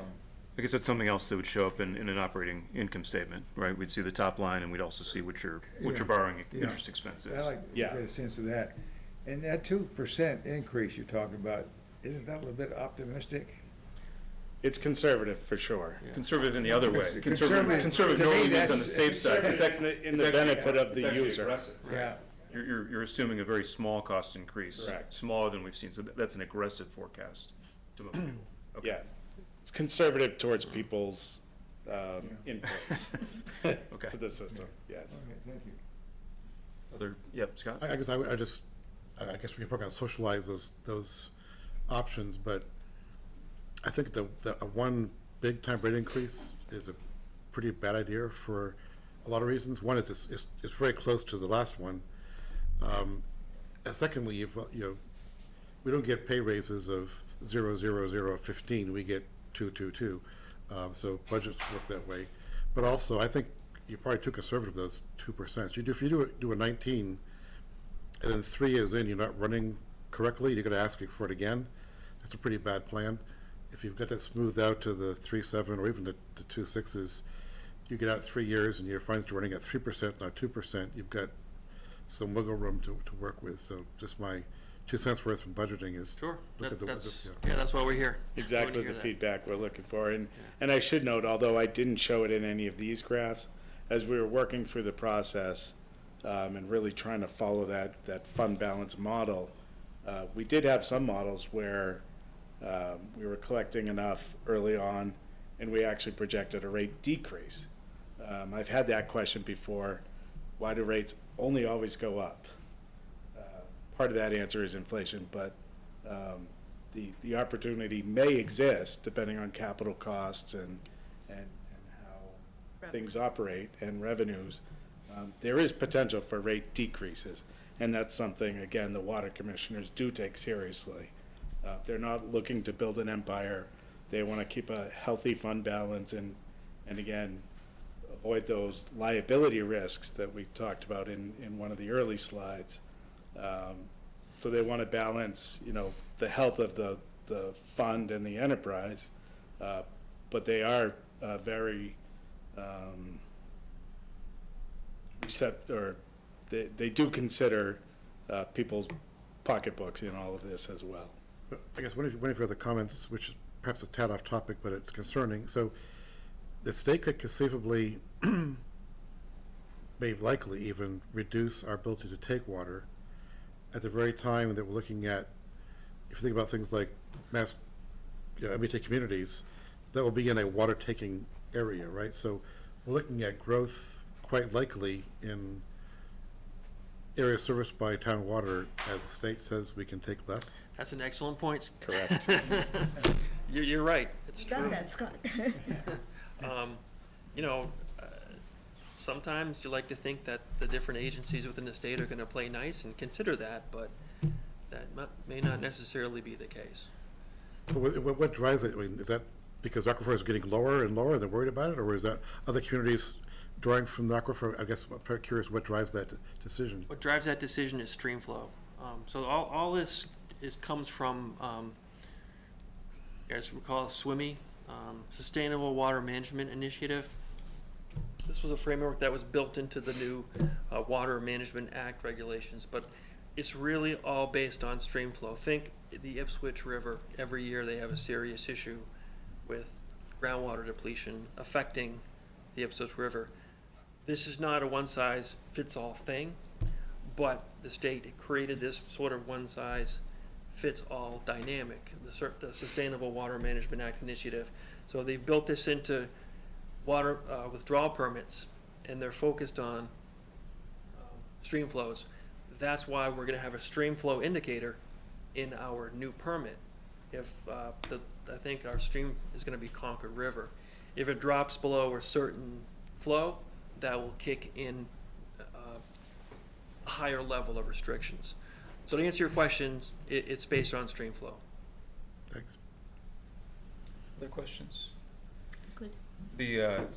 Just, I guess my thought would be, from all the budget analysis work that we've been doing ad nauseum for 2 years now, I think in general, if you can demonstrate to the public that you're operating efficiently and you've got some proof that you are, and that could be a benchmark against other communities like us, that's comforting.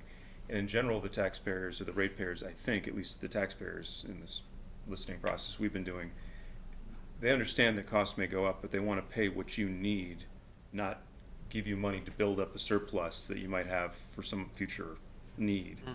And so that would speak to doing a smaller, let's see what happens, let's make sure we're operating efficiently, and then asking for what you need. So smaller, more frequent increases, I think, would fit the pattern of what we've been hearing from taxpayers more, as opposed to let's do a big bang and then actually accrete reserves for a while because we asked for more than we needed. I think they'd rather keep the money or have it used for some other purpose than watch it accumulate in a reserve. And so Yeah. I think in general, some demonstration of efficiency and how you know, and then matching what you're asking for to what you're actually needing in the near term. And I think part of that was sort of what went on between 2009 and 2003. We'd look at our financial situation every single year. Do we need, and there's two arguments there.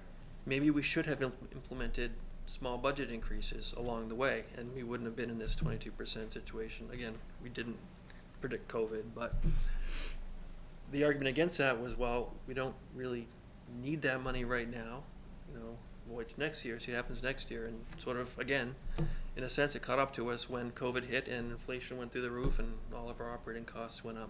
So, yeah, that dynamic, it works both ways at some points.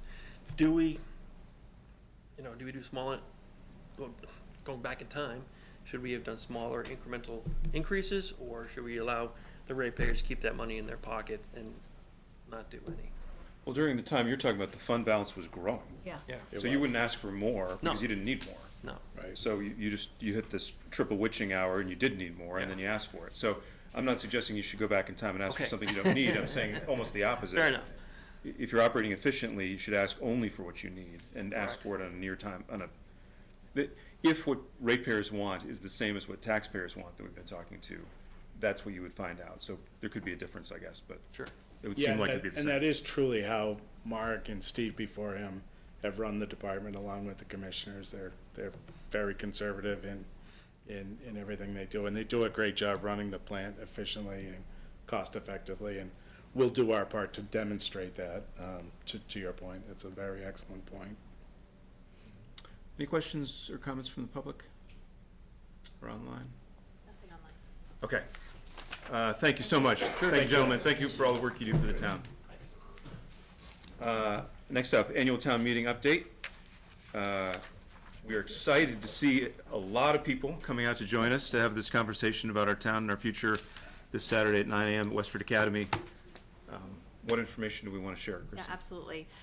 So I do have a quick slideshow that I did show last time. It has a little bit more updated information, and the moderator is here as well if you wish for her to speak. But, yeah, if you'd like to come up and join us, please. We have definitely settled on having the town meeting at 9 a.m. at Westford Academy Field. Check-in will begin at 8 a.m. Weather forecast looks looks favorable, so please do your weather dancing. We anticipate that we will have 4 parking spaces arranged for people, Westford Academy, Abbott School, Christofoli, and Robinson. So we're really asking people to carpool this time, as well as if you live closer to one of these schools, feel free to park at one of these schools and shuttle in. The shuttle buses will start at 7:45. There'll be a yellow school bus from each of these off-site locations, as well as a handicap accessible COA van. The COA is also going to be picking up a few people at the Cameron first thing in the morning and shuttling them through. So again, we just ask for people to park smart and park at their most convenient location to their home. Again, check-in begins at 8. We have secured 3,100 clickers, thanks to the town of Uxbridge and Groton for loaning the clickers, and a huge thanks to the IT department for reprogramming our clickers. They're all numbered, and ours were numbered 1 through 1,600. All the other towns are numbered 1 through whatever it is, so we have worked to renumber our clickers. An immense amount of time has gone into that. Would also like to thank the Commission on Disabilities and some of our staff to really increasing the accommodation requirements or accommodation allotments for people. We're increasing the handicap parking. We had people write in who needed special accommodations, and we're fulfilling those. We have a special location for them to enter the field, which I'll show in a moment. Facilities and the health department are really helping us with some pop-up tents in the area, and the MRC will have a comfort tent for people who might need, treatment. There'll also be an ambulance on site if necessary. Also, technology has secured an LED screen trailer, so we will be able to show our slideshows. If you do have trouble seeing, we ask that you sit towards the front. The clickers should work anywhere on the field and in the bleachers, but if you do want to see the screen, we ask you to sit close by. Again, thank you to Recreation for providing free childcare that day. There will be a drop-off right outside the fence at the field for that childcare. We ask that people register by tomorrow afternoon so we can have adequate staff on site for that. And there will be free transportation for those wishing to be picked up at their home and brought to the town meeting. We also ask for that to be reserved by tomorrow afternoon or Thursday morning at the latest, so we can allow for that. We have pizza lunch being served for people to purchase that at lunchtime. Please bring your cash, because we will not be able to use credit cards or any other electronic means. And then we have set aside some limited non-voting seating in the visitor section of the bleachers for that. So we do plan to talk about Articles 1 through 4, so the 4 budget articles around 9:15 in the morning, and then Articles 17 and 18, which are the zoning articles, floodplain and MBTA, right after lunch. So while I show the map, did you want to say anything else? No. Okay, so our technology and IT departments have prepared a new updated map that we put on our website yesterday that shows areas around Westford Academy where people can hold signs and petition signature areas. The main entrance, and I'll see if my mouse can work, is where people generally enter for football games in this orangey yellow area. There will be tables there set up where directing people down to the check-in, which will be in these 20 tables, each with a pole pad there. For accessibility, this entrance here in the south is a much better entrance, so they'll have accessible parking here in the south, and then along the school, and then back up in this area towards the field. So any wheelchair or people who have trouble walking should really use this area, and then we'll get them to the check-in as close as possible. The buses will be coming around from Hartford Road down to the back of the building and drop off and pick up. We'll have adequate signage there at the school, and we'll have adequate signage at all of the 3 satellite parkings of where people should wait to get on that shuttle as well. And I'm going to stop this screen share and share the more detailed map of the field.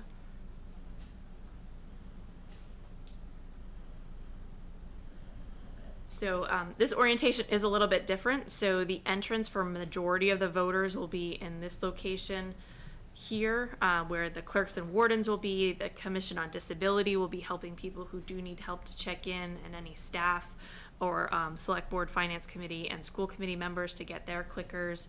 The stage will be at the 50-yard line, so it is different from where it was at your previous outdoor town meetings. There will be blocks of seating here, 4 microphones down the middle, as well as 2 microphones in the bleachers. There will be overflow seating in the bleachers if we need that. And you will have an assistant moderator back there to make sure that we're capturing anyone who has questions. Right now, the staff seating is to the left of the stage and the LED screen is the right. Just note that that may change the day of town meeting. We're just working on cables and how things are going to connect in. And then again, the accessibility entrance will be in this location here. People have full access to use the restrooms in the amenities building behind the concession stand, as well as the restrooms inside of the building. And then we're asking people if they do leave the property for any reason throughout the day, that they return their clickers. There's various locations for that. If they're just entering the cafeteria for lunch, they can keep their clickers on them. But if they are off-site, we ask that they return the clickers. And if they do return to the town meeting, just return to one of the check-in stations, and we can make sure that they get a clicker at that point in time. I'm sure I'm missing something. There'll be plenty of police and fire around helping directing traffic. Sign message boards will be changing once the Westford Academy lot fills. We'll try to do the same messaging that we did last time related to posting on the highway message board as well as our Facebook and social media pages. And in the event that we reach capacity at any of the 3 satellite schools, we are also working on a license agreement right now with a private property owner on Robbins Road, and we are prepared to shuttle from that location as well if absolutely necessary. So thank you to Jeff Morissette and his team for getting that in place. And then one more thing from the presentation, and I do see that there's a question, but let me just finalize. While you're doing that, Krista, I just want to mention there will be a lot of volunteers around. They'll be wearing yellow buttons, and also the Commission on Disability, I believe, are wearing yellow vests. So if folks have questions, there'll be lots of volunteers around to answer those questions. And also, there's been a ton of work gone into this. We've really done our very best to make everybody comfortable and make the meeting efficient, but I hope people will bear with us and be patient because there are bound to be some blips. Yeah, absolutely. So just want to finish this by that we still have a survey out for attendance if people plan to attend. We asked them to take the survey. The QR code here is on this. We've received about 660 responses thus far. I'll get the board and the moderator the responses by tomorrow. Of course, we know we're going to see many more people on Saturday, so that's just kind of an indication of did you attend the last 2 meetings or 3 meetings, and kind of working on the percentages there. Residents should have received a blue postcard in the mail with the warrant articles written on there. We updated the website yesterday, so you'll see a QR code here for all the materials. We do ask that you download things in advance if you can, as the cellular service is a little bit difficult at the Academy.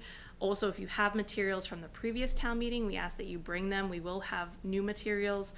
Not much has changed, really, a date or two. I know some of the MBTA things have changed slightly, but please bring those if you can. Again, Tom mentioned that we'll have a final kind of open forum question and answer type avenue for tomorrow evening. So we would like to just thank everyone for their patience, thank people for rearranging their schedule, and I really want to thank the staff and the moderator. An immense amount of work has gone on in the past 5 weeks that was not planned for, and the team is really pulling together. So I think that our residents will have a positive experience on Saturday with all of the preparations that have gone into this. Yeah, thank you for all the hard work.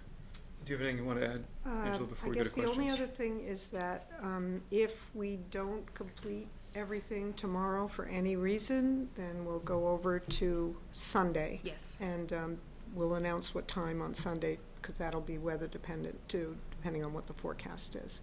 But we're going to do our best to complete everything on Saturday. Do you want to mention the time certain piece? Yeah, I think Krista mentioned that, the budget articles 1 through 4 will be about 9:15, right after I have my opening remarks and perhaps do the consent agenda, and then we'll go right to the budget articles. And the MBTA article will be right after lunch, which should be from 12 to 12:45 or so. So when we come back, we'll do the zoning articles. Good, thank you. Questions, John? What time do the buses start? 7:45. Got it. Chris? I must have missed it, okay. That's okay. I talked fast. On your diagram of the sort of traffic flow in WA, something occurred to me. So it seemed to me that you were saying the buses are gonna pull in behind the school and drop off. Yes. I mean, any concerns? Like, I'm thinking you're gonna have all these people that are gonna be parking in the lots and walking across where the buses are trying to exit out of. Would it make more sense to have the buses pull into the front lot of the school and drop off there? That would open up the back loop for parking, and it would, I think, lessen the impact of a bus and pedestrian. So Captain Brielle is here. Do you want to speak to that? Yeah, we discussed, sorry, Captain Brill, PD, I was on hand last time. So we did have the buses come in around and then pull up. We had no issue with it, and we were able to fit cars along that back retaining wall by the softball field as well. So we don't see an issue with it.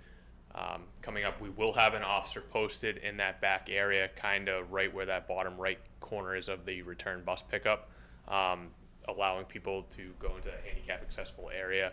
And continuing that flow of traffic through and ensuring that that area does stay free for bus pickup. The only parking that's gonna be back there, Chris, is that handicap. Well, last time people were Last parking time along. we did push some cars along that retaining wall down where the Project Adventure starts. Oh, I see, okay. So we did have some cars parked there. But then again, we weren't utilizing Abbott last time, until the very end.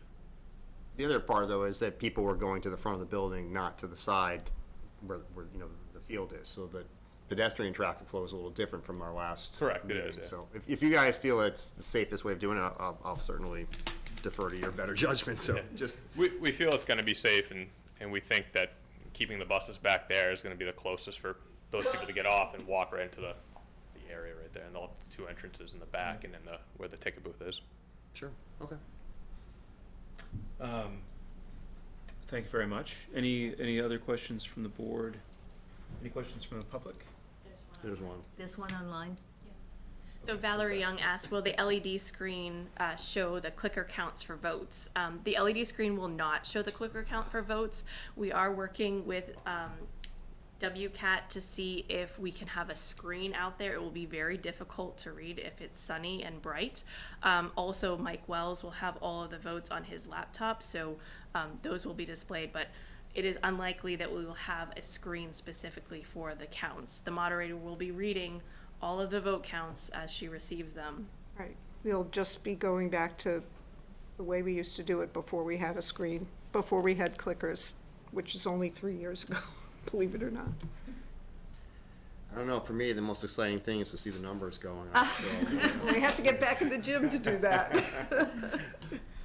Yeah, it's pretty I fun. think Well, we'll- I appreciate you continuing to look into it. I think Valerie's question was just a voter confidence issue of being able to see things happening and not hear about something that's being read from something they can't see. So understand there's a lot of constraints here, but thank you for continuing to investigate. One thing, you may have said it, but I don't think I heard it, people are also welcome to bring their lunch if they're Oh, not yes, gonna. absolutely, yep. If they're not gonna, if they don't wanna eat pizza but wanna have something, just feel free to bring your lunch and you can eat in the cafeteria or out on the grounds or anywhere that's convenient. Okay. If there aren't any more questions, then we look forward to seeing everybody bright and early on Saturday morning, and maybe after we wrap up, we can work out our carpool plan for Saturday. I have a proposal for us. I thought you were gonna run to get your exercise out. I could from my house. It's not that far. Okay, we are now at, thank you. Angela, if you want to stay, because you're up for the It next is, one too. I- Yep. that's what I Thank was you, trying to look Angela. at. So now we're at the old new business, 8:45.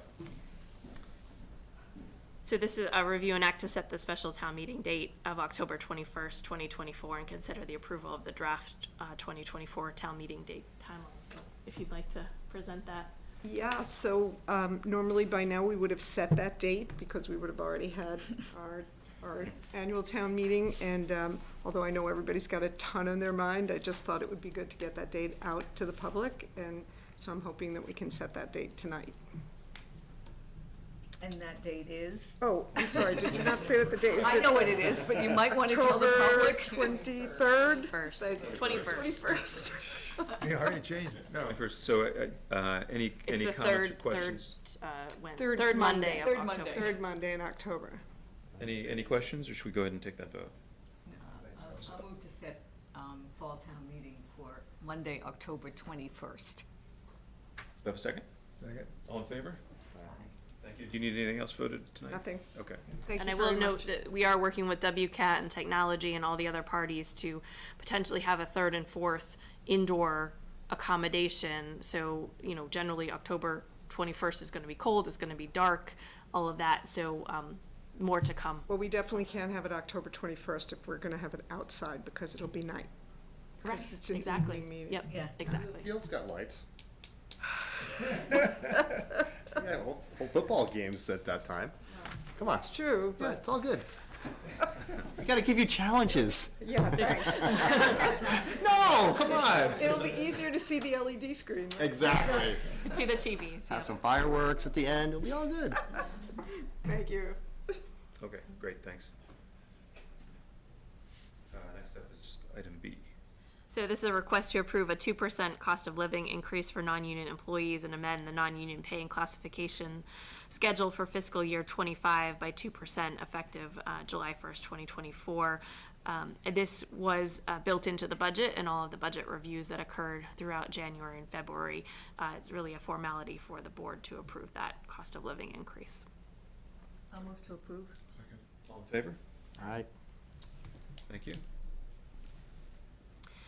The next is a request from the town accountant to close out the open capital accounts for the town center building design funds in the amount of $87,235. It was brought to my attention by the town accountant and reviewed by the chair of the permanent town building committee that these funds were still in an account for the town center building. We know from the votes that that is not moving forward. We've kept it for a year open just in case something has changed and is not, so we'd like to close these funds back out to free cash. Which is, I yes. guess it's so if we have to then someday knock that building down, we'll reappropriate money again? Yes, because this was only for the design, so we could not use them for other purposes. We'd have to reappropriate for a different purpose.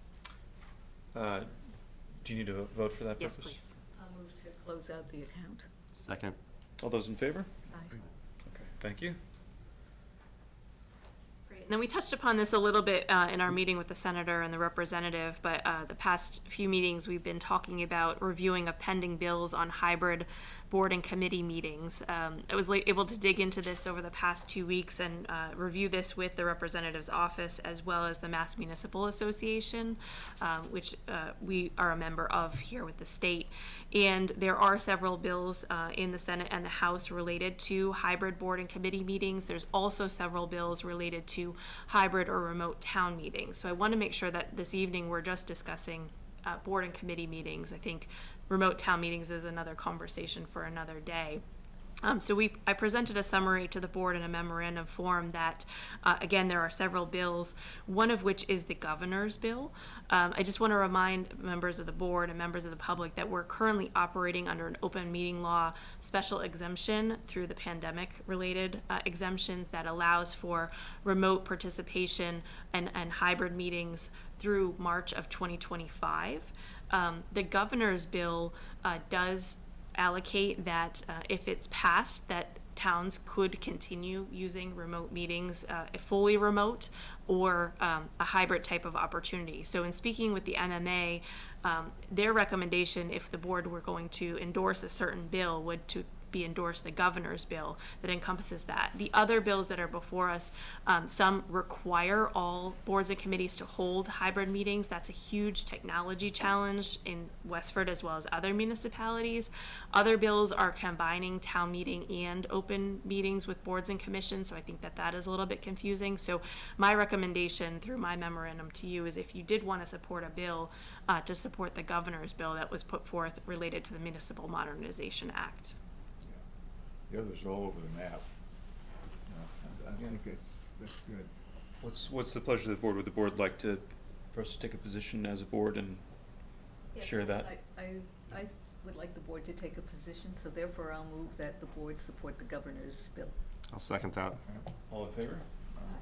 Okay, and so we can communicate then with the governor's We'll office? send a letter. Okay. And copy both our senator and rep Yep, on it, absolutely. yeah. Yep. I always thought they were coming as workers. Excellent. Some of the idea. Next up, I think we're going to welcome Jeff to the, thank you, Jeff, for your patience tonight. Welcoming Jeff to discuss potential policy and hybrid meetings for land use boards and of particular interest, the upcoming planning board hearing. So I'll just intro this. At your last meeting and before that, there have been several requests for the planning board to hold hybrid public hearings and hybrid public meetings. Since the planning board has come back in person, as well as other land use boards, they are only meeting in person, and the way to participate is in person. We heard some feedback from your board 2 weeks ago that you'd like to see how this could operate and could work. The one request was specifically for the firearms bylaw related to planning boards, but it could be broader. I might not know that. So Mr. Morissette and I have worked together I've informed him how we run our select board hybrid meetings. We do have some public hearings. They're a little bit less onerous than the planning board public hearings, and we also have our public meetings. He's done some research with the chairs of the planning board and the zoning board, I believe, as well as the Conservation Commission has met on this as well. We forwarded you some information from the Conservation Commission, and we forwarded you some information. It was late today, but from Town Council that we can get into a little bit further. So Jeff, I'll turn it over to you with some of your thoughts and comments, and then we'll get into a discussion moving forward. Sure, thank you. So I was invited to continue the conversation that you folks started, I believe, on April 9th. And again, as discussed, the Select Board has been asked to consider preparing a policy, I believe specifically for land use boards, for essentially requiring hybrid meeting formats. And so just very simply, hybrid to some people, they immediately think it means just a Zoom meeting. But when we're talking hybrid, it means the ability to meet both in person or have the option to meet virtually. So it's to allow for both. Previously, during COVID, the land use boards really were virtual only. They had not done an in-person and Zoom combination. It was really one or the other. They haven't really gone through a hybrid meeting situation, even since COVID. So I will say that when we are talking about the land use boards, just for the folks who may be watching, we're typically referring to the Conservation Commission, the Planning Board, and the Zoning Board, those boards that are staffed by the Land Use Management Department. So although the Planning Board did briefly discuss this topic, as was requested at one of their open forums at the recent meetings, in my opinion, they have not had the full conversation yet. They do want to have a better understanding of some of the potential challenges, and I think, this is my opinion, they would like to have a clear understanding and procedures in place for what could go wrong, some of the challenges, such that they can mitigate any of the concerns that they have, specifically about protecting their public hearings.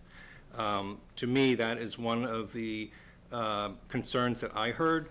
They were at least open to a select board policy, but they would want to have benefit of addressing their concerns and doing a little more research to have those things in place before considering embracing a true hybrid policy. They did not have a full conversation about that. I know the chair had some concerns, but was open to at least having that dialogue. But to me, the chair at least was not, had concerns that wanted mitigation prior to embracing hybrid. And again, it's mostly about protecting the public hearing process, and I know there are different opinions about that.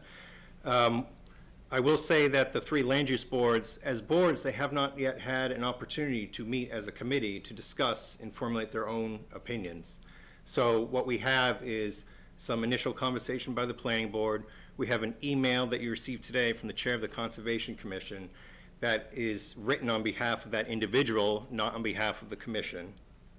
The zoning board chair is not fully supportive of the concept yet, but the zoning board as a board has also not met yet. So I would think it would make sense to at least give those boards a chance to have those dialogues and maybe participate in your future conversations, make them part of the process. if they might be bound by a policy that would govern them. So that would just be a suggestion, a recommendation. In terms of the specific request for the May 6th Planning Board meeting, I'm prepared to have my popularity further plummet here. I do have some concerns about singling out a particular public hearing from all other public hearings. So that is something I hope you'll say that I'm a broken record. We want to treat all public hearings the same, and I would actually have a little more concern about specifically singling out a very particular public hearing from all others. So that's just, but whatever this board decides or wants to make a request, we'll bring that certainly to the planning board chair. It's up to that chair to set that next agenda and the format of that meeting. If, because of the extraordinary interest in the May 6th meeting in particular, you were asked to develop your best suggestion for how to create sort of a hybrid environment for public access, what would you do? So we would start by doing a little more research. Some of our concerns is we want to have documentation clearly on the agenda that says, in the event that certain things happen, here's what the expectation is. We have begun to do a little bit of research about what some other communities have done, and we did find some language to make it clear that, hey, if we're providing this hybrid option, it's as a convenience and a service to the community, those that want to participate in that way, and that if for some reason there is a significant technical issue, they're going to move forward with that public hearing. We have seen notifications to that, say that if a particular item is of extreme importance, it's recommended that you attend in person. But again, just because someone places that notice on an agenda, that doesn't mean that it is so. So that could still introduce issues. And so we would want to work with our town council to see what it really could mean in terms of how vulnerable might we be to a challenge if there is an issue like that and they do move forward with that public hearing process. Does that make us vulnerable to challenge? Okay, so basically you do your best to cover the situations you're concerned about, and that would not form necessarily the basis for what the long-term policy would be, but you would basically make a best effort to cover that event as best you can. I do think, I can't speak for the planning board, they've talked a little bit about it, but they haven't really had a formal agenda item about it. I think they would be concerned about hybrid until they try to work through some of these logistical issues. And what if things do go wrong, what can they do to go forward? Is there a way to still continue without automatically continuing to the next meeting, which could be 2 or 4 weeks later? Well, we'll open up to questions and comments in just a second, but I think what you heard from the board last time was there's sort of an extraordinary event going on right now, and there are other people in other towns that have already adopted this mode of operation. And so shouldn't we recognize the desire of the public to have both in-person and hybrid access to this event, which is such a community interest? So I will say at that particular public hearing, I think there were about 12 people in attendance at the meeting. That does not mean that there couldn't have been a huge number of folks trying to watch through Zoom, if that was an option. I don't know how many people might have been watching the meeting live.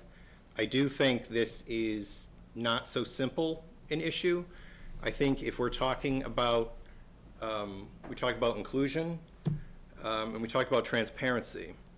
I do think the planning board meetings are transparent. I think they are different issues. I think the agendas are published in accordance with open meeting law. I think we make our packets available in advance of the meeting. I think they're generally viewable either live or shortly thereafter. But the issue for folks, there are some folks, if they need an accommodation, we're already legally bound to try to make that accommodation. But I fully recognize that things happen. People may get sick suddenly. That's not an accommodation. People have children, and it's not the simplest thing to drag children to a meeting. And watching is passive. Even if live, you may not have an opportunity to actually comment and shape that process. So, and convenience is a consideration. Just because something is more convenient to someone and it creates other logistical issues, it doesn't mean that it shouldn't be considered. I think what the board, at least one of the boards is saying so far, they just want to make sure that they take the time and come up and work with those issues to mitigate the things that eventually will go wrong, but try to get it such that, try to plan for that and to minimize that opportunity for things to go wrong. So I also think not everyone is comfortable participating in a Zoom meeting, and there may well be committees that only meet virtually now, and that could be serving to, you know, also lead to lesser attendance. I think some people only feel comfortable attending in person, whereas some people feel comfortable either. So I think if we're going to have that conversation about inclusion, I think we need to have that fuller conversation. And should it only apply to the land use boards, or should we be looking at a bigger picture here? I feel a little bit like we're entering a time machine if we're discussing would it be good to involve the public in the hybrid? Should we? I mean, it seems like largely a settled issue that we've moved on and we're in a new world now. But let me accept comments from the rest of the board. Chris? So, Jeff, appreciate the input. I guess I have trouble grasping the difficulty here from a number of different perspectives. One, as a chair of multiple committees that I've run, remote meetings for many, many years now. I could see hybrid being a challenge, but seeing as the planning board has done remote meetings in the past, right?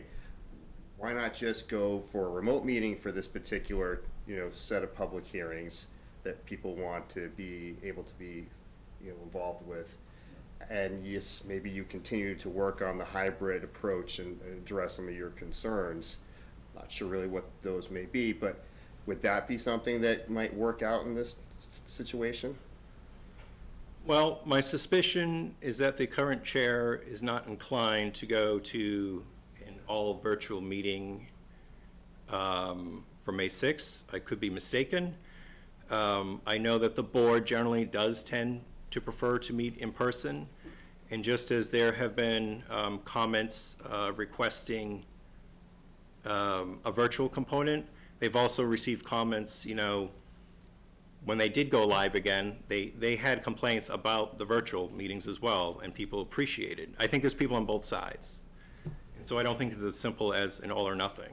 So if we're trying to be inclusive, I think we need to look at, all sides there. So.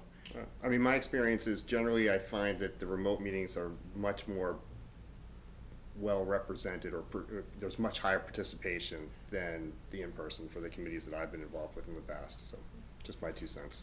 I will say there are certain agenda items or public hearings where it is all we can do to maintain focus on the board members, the public, the process, what legal issues are coming up. And that's not every meeting, but there are some topics or projects that are definitely more challenging than others. And I will tell you, I cannot afford for some of those high stakes public hearings to have my attention diverted, and I would not want that to be the same for my staff as well.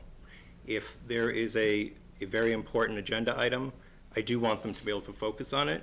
So if this is something that this board is going to advocate for, then I think we should also have a conversation about the resources to provide that without compromising staff's ability to properly cover those board meetings. We certainly have models for how that's done from this meeting, from the school committee, and lots of other people that are doing this successfully now. Yeah, I'm done. Yeah.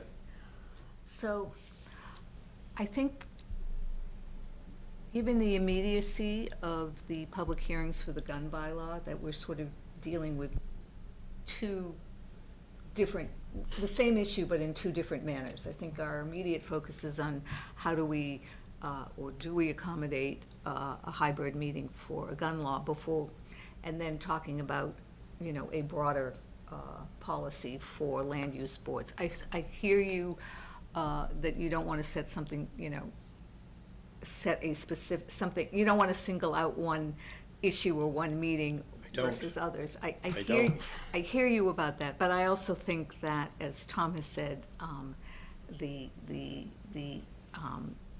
interest and the publicity surrounding the gun bylaw is somewhat different and demands our immediate response or attention to it to ensure that people feel heard, people can participate, and that we are inclusive.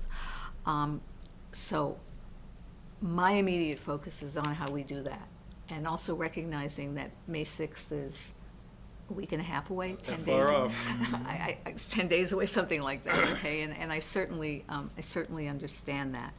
I guess what I'm trying to grasp, Jeff, and I don't quite get this yet, is exactly what are the concerns of the board.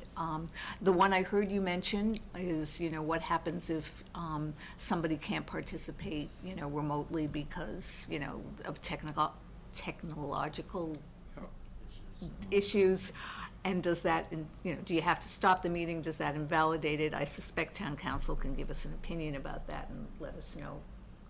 I would think that you don't stop the whole meeting, but I will leave that for town council to tell us. So, if you give proper notice and that kind of thing. So I hear that concern, but I'm not hearing any other than these sort of broad, vague, the chair of the planning board is concerned. I'm not sure what those concerns are right now. And so it's kind of hard to respond to that and just say, yes, we'll set a policy when we don't know what the concerns are that they want us to address. So, so that's for the big picture. I am still of the mindset that for the gun bylaw and to accommodate the requests that we're hearing from the public, that we need to figure out how to make it hybrid. And that if it means, and I hear you about you don't want to be diverted from your attention, and I absolutely agree with you, okay? You need to I have limits in some of those, okay? Yes, you need to be focused, okay? But we can solve that problem. But we can solve that, well, that was. One meeting, we can have somebody else come. That was my sentence, is we can solve that problem. We can give you the resource or resources that you need for that. So I think that's a problem that can be solved. So I'm of the mind that we need to figure out how to do this. Personally, I'd like to see you go hybrid because I think it'd be a good thing for the planning board, but based on what the general counsel said, we could set a policy, but if they're an elected board, that would be more advisory than directive in nature. That's the way I read the general counsel's opinion on this. So I think we need to kind of respect that, but I would encourage you to use hybrid. I don't see the complexities in the gun bylaw thing that would prevent that from happening. I'm not sure I understand the complexities that you're talking about. So short term, my greatest concern with the May 6th is that we are, and there's now getting to be a bit of a paper trail to this end, that we're trying to treat that particular hearing different from all the ongoing public hearings. So does that mean there'll be an issue because of it? No, not necessarily, but we're paid to focus on, I don't think we'd be doing our job if we didn't at least raise this concern. Oh, Okay. absolutely. So- I think that's what we pay you to do, is to raise problems before they happen, or at least one of the things we pay you to do.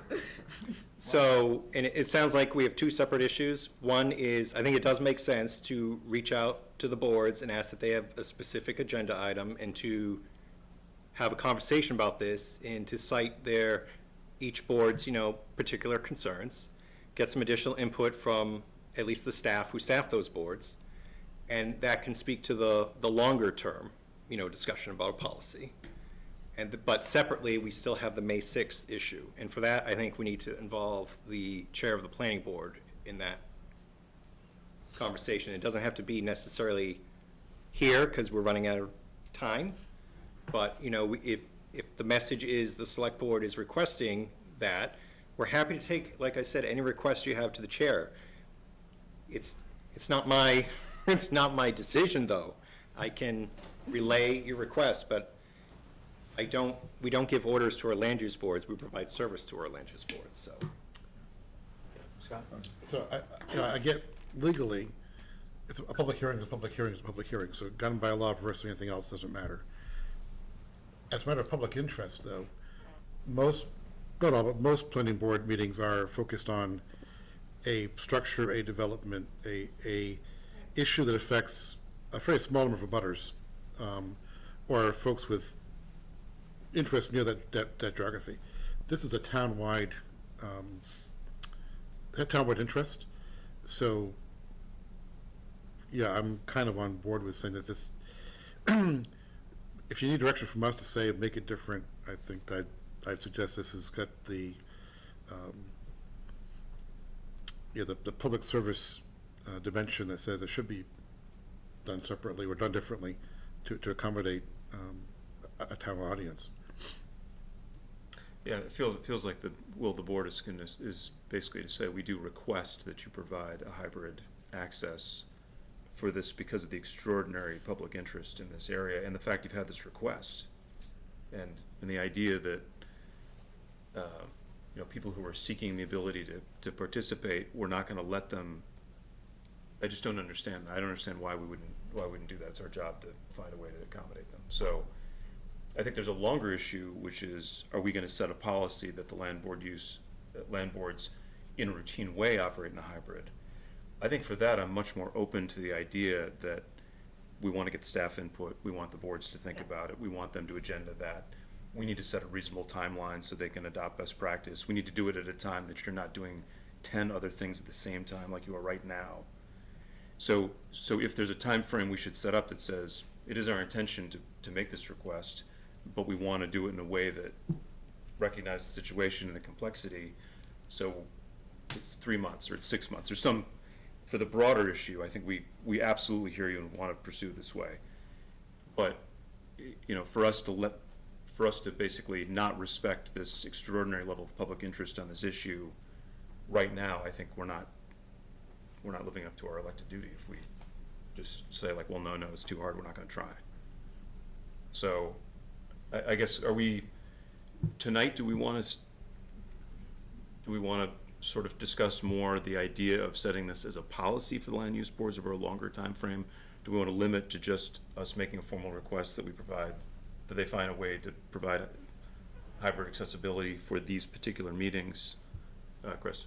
Yeah, so I would say we want two requests. One is, for this particular meeting, we should go hybrid, but also to request that these three boards set time on their agendas to discuss, their concerns and issues that they may have with hybrid meetings, that they can then bring that back to us to foster another conversation with us about how we do another policy at a later date. And we're inclined to make that recommendation, but we'd like their input about timeline and structure to do this in a responsible way. Okay, I like that idea a lot. John? Well, one thing I think we need to consider is which boards are included in this. At what level, how far down do we take this hybrid meeting? Because we got, I don't know how many committees we've got.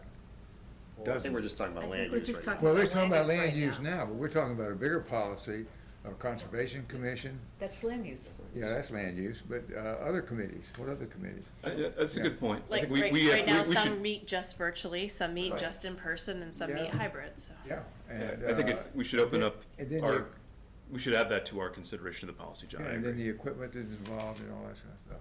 It's going to cost, depends on what level we go to or what types of committees. Okay, so we would add that to our discussion at the time that we're getting this input about how we want to structure the timeline and process. Yeah. Okay. Do you have it? Well, I guess I would say that I would also understand, like Town Building Committee, we've got Mike Wells, Housing has got, I forget who we have, but yeah. So we got staff assigned to these committees. We can certainly assign staff to planning board, because you're right, if you're responding to lawyers and pros and con lawyers, con lawyers, residents, you can't be running, seeing who's got a hand raised. So you have to. I can't. No, right. So I'm we do. I think make it clear. We would, I think, take it upon ourselves to make sure that if it requires a budget item, that requires a budget item to make sure that you've got that coverage. I guess I would just. We have lots of committees, but a handful of policy committees, right? I mean, most of our committees are advisory, but, select board, school committee, planning board, ZBA, those are policy-making boards. I think that we can have a set of criteria for hybrid meetings that apply to those boards as opposed to ones which are merely, advisory, that could be a little bit less. Conservation Commission is involved in public hearings all the time. They continue. And that would be interesting to watch if you had a hybrid meeting, how that would It's work. the same with planning board. Yeah. Honestly, I don't see, Conservation Commission meetings any different really than, other than they deal with different issues, obviously, but it's the same, opening public hearings, continuing them, and so I like you, would, before we set a policy, I would want to hear from those boards and hear what their concerns are, and, obviously get their input and their buy-in, because, at the end of the day, I don't want to feel like I'm imposing something on them or demanding that they do something that they are really completely and totally opposed. So I think it's important that we do get their input and hear from them. Okay, so I think we're in consensus. So, two things. One is, I think the select board is inclined to make it a policy to provide hybrid access for the 3 boards that we're talking about. But we'd very much like to get the input from those boards about concerns they have. We want to build a timeline that lets people investigate it properly and investigate the different solutions. So we're very much interested in getting their feedback after they've had a chance to discuss it on their agenda about basically how they propose, a timeline and how they propose approaching this process. And then specifically for this, we would like to make sure you've got whatever resources you need because of the extraordinary interest in this issue in particular on May 6th. We would make the request that you provide some sort of hybrid structure for that meeting, in the interest of providing as many voices, as many people's ability to participate as possible, given the issue.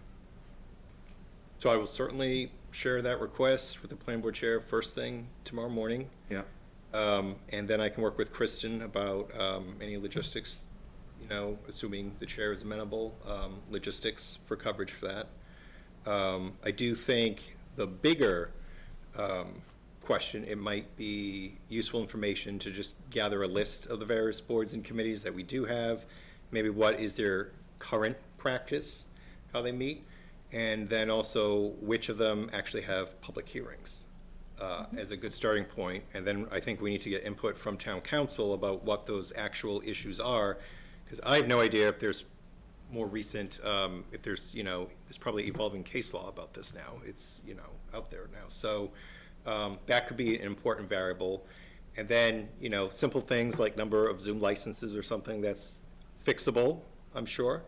But I think we just need to kind of gather that information first and see, like, depending on how wide you took this policy, what does that mean? If, say, you are looking to have an in-person option for who meets virtually now, that could have an impact on the venue space, the needs, and, the equipment. So just things like that. So yeah, those are all excellent points. Those are all good points. So just, we've got one stream, which is the broader policy, which incorporates all of that, and then we've got the specific providing access for this issue, and I think we've already discussed what our request would be. And if you need resources or questions for town council, I'm sure Chris will be very supportive. If you've got specific questions leading up to the 6th that says, I'm worried about this situation, how would we handle it? Let's go ahead and deal with that as a point solution, in the interest of providing public accessibility and the public good. Okay, are we clear enough on this? We have a comment online. Yep, okay. So Lynn Cohen, I'm gonna unmute you. Go ahead, Lynn. Hi, Lynn. I had a question about the open meeting law and how it applies. I think Jeff might have been inferring it, because I was thinking about Zoom. If the technology fails, go back a minute.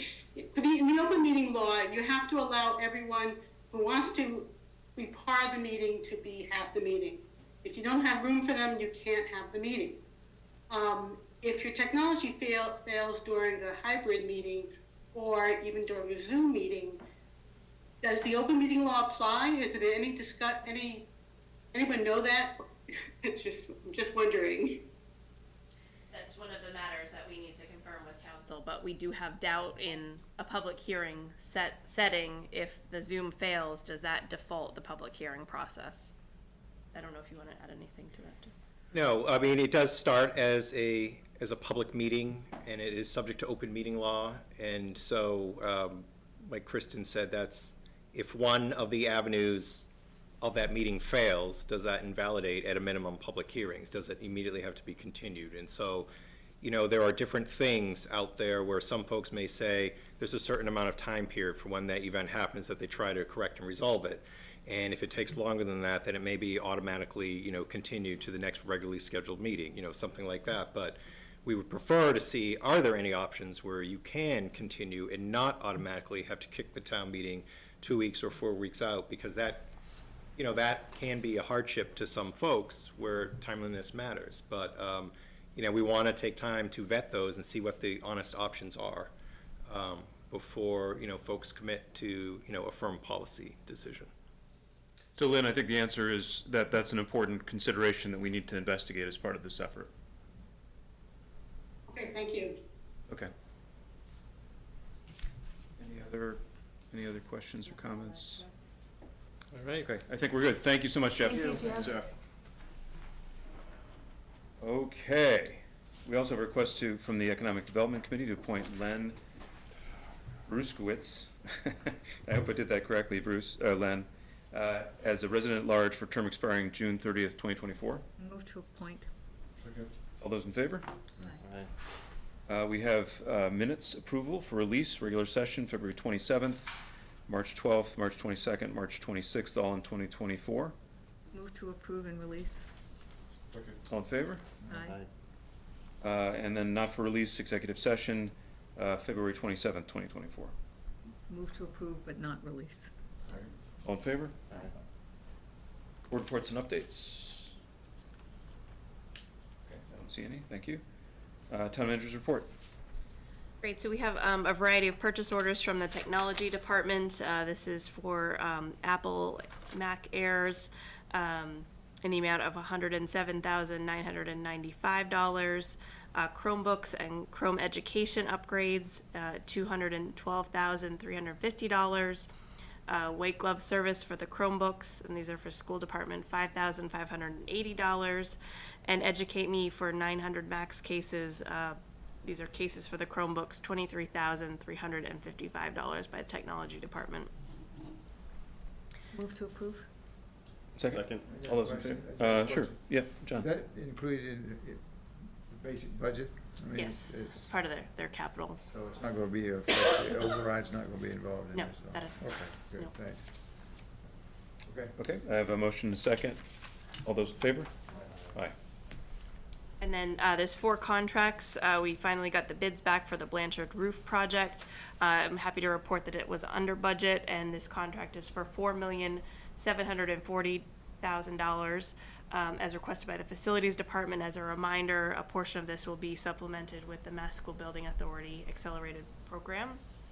The next is for Guardian Energy Management for weatherization work for Westford Academy in the amount of $31,147. That is part of a Green Communities grant project. Guardian Energy Management to perform weatherization work for the Rita Miller School in the amount of $42,625 by the Facilities Department. Again, another Green Communities grant-funded project.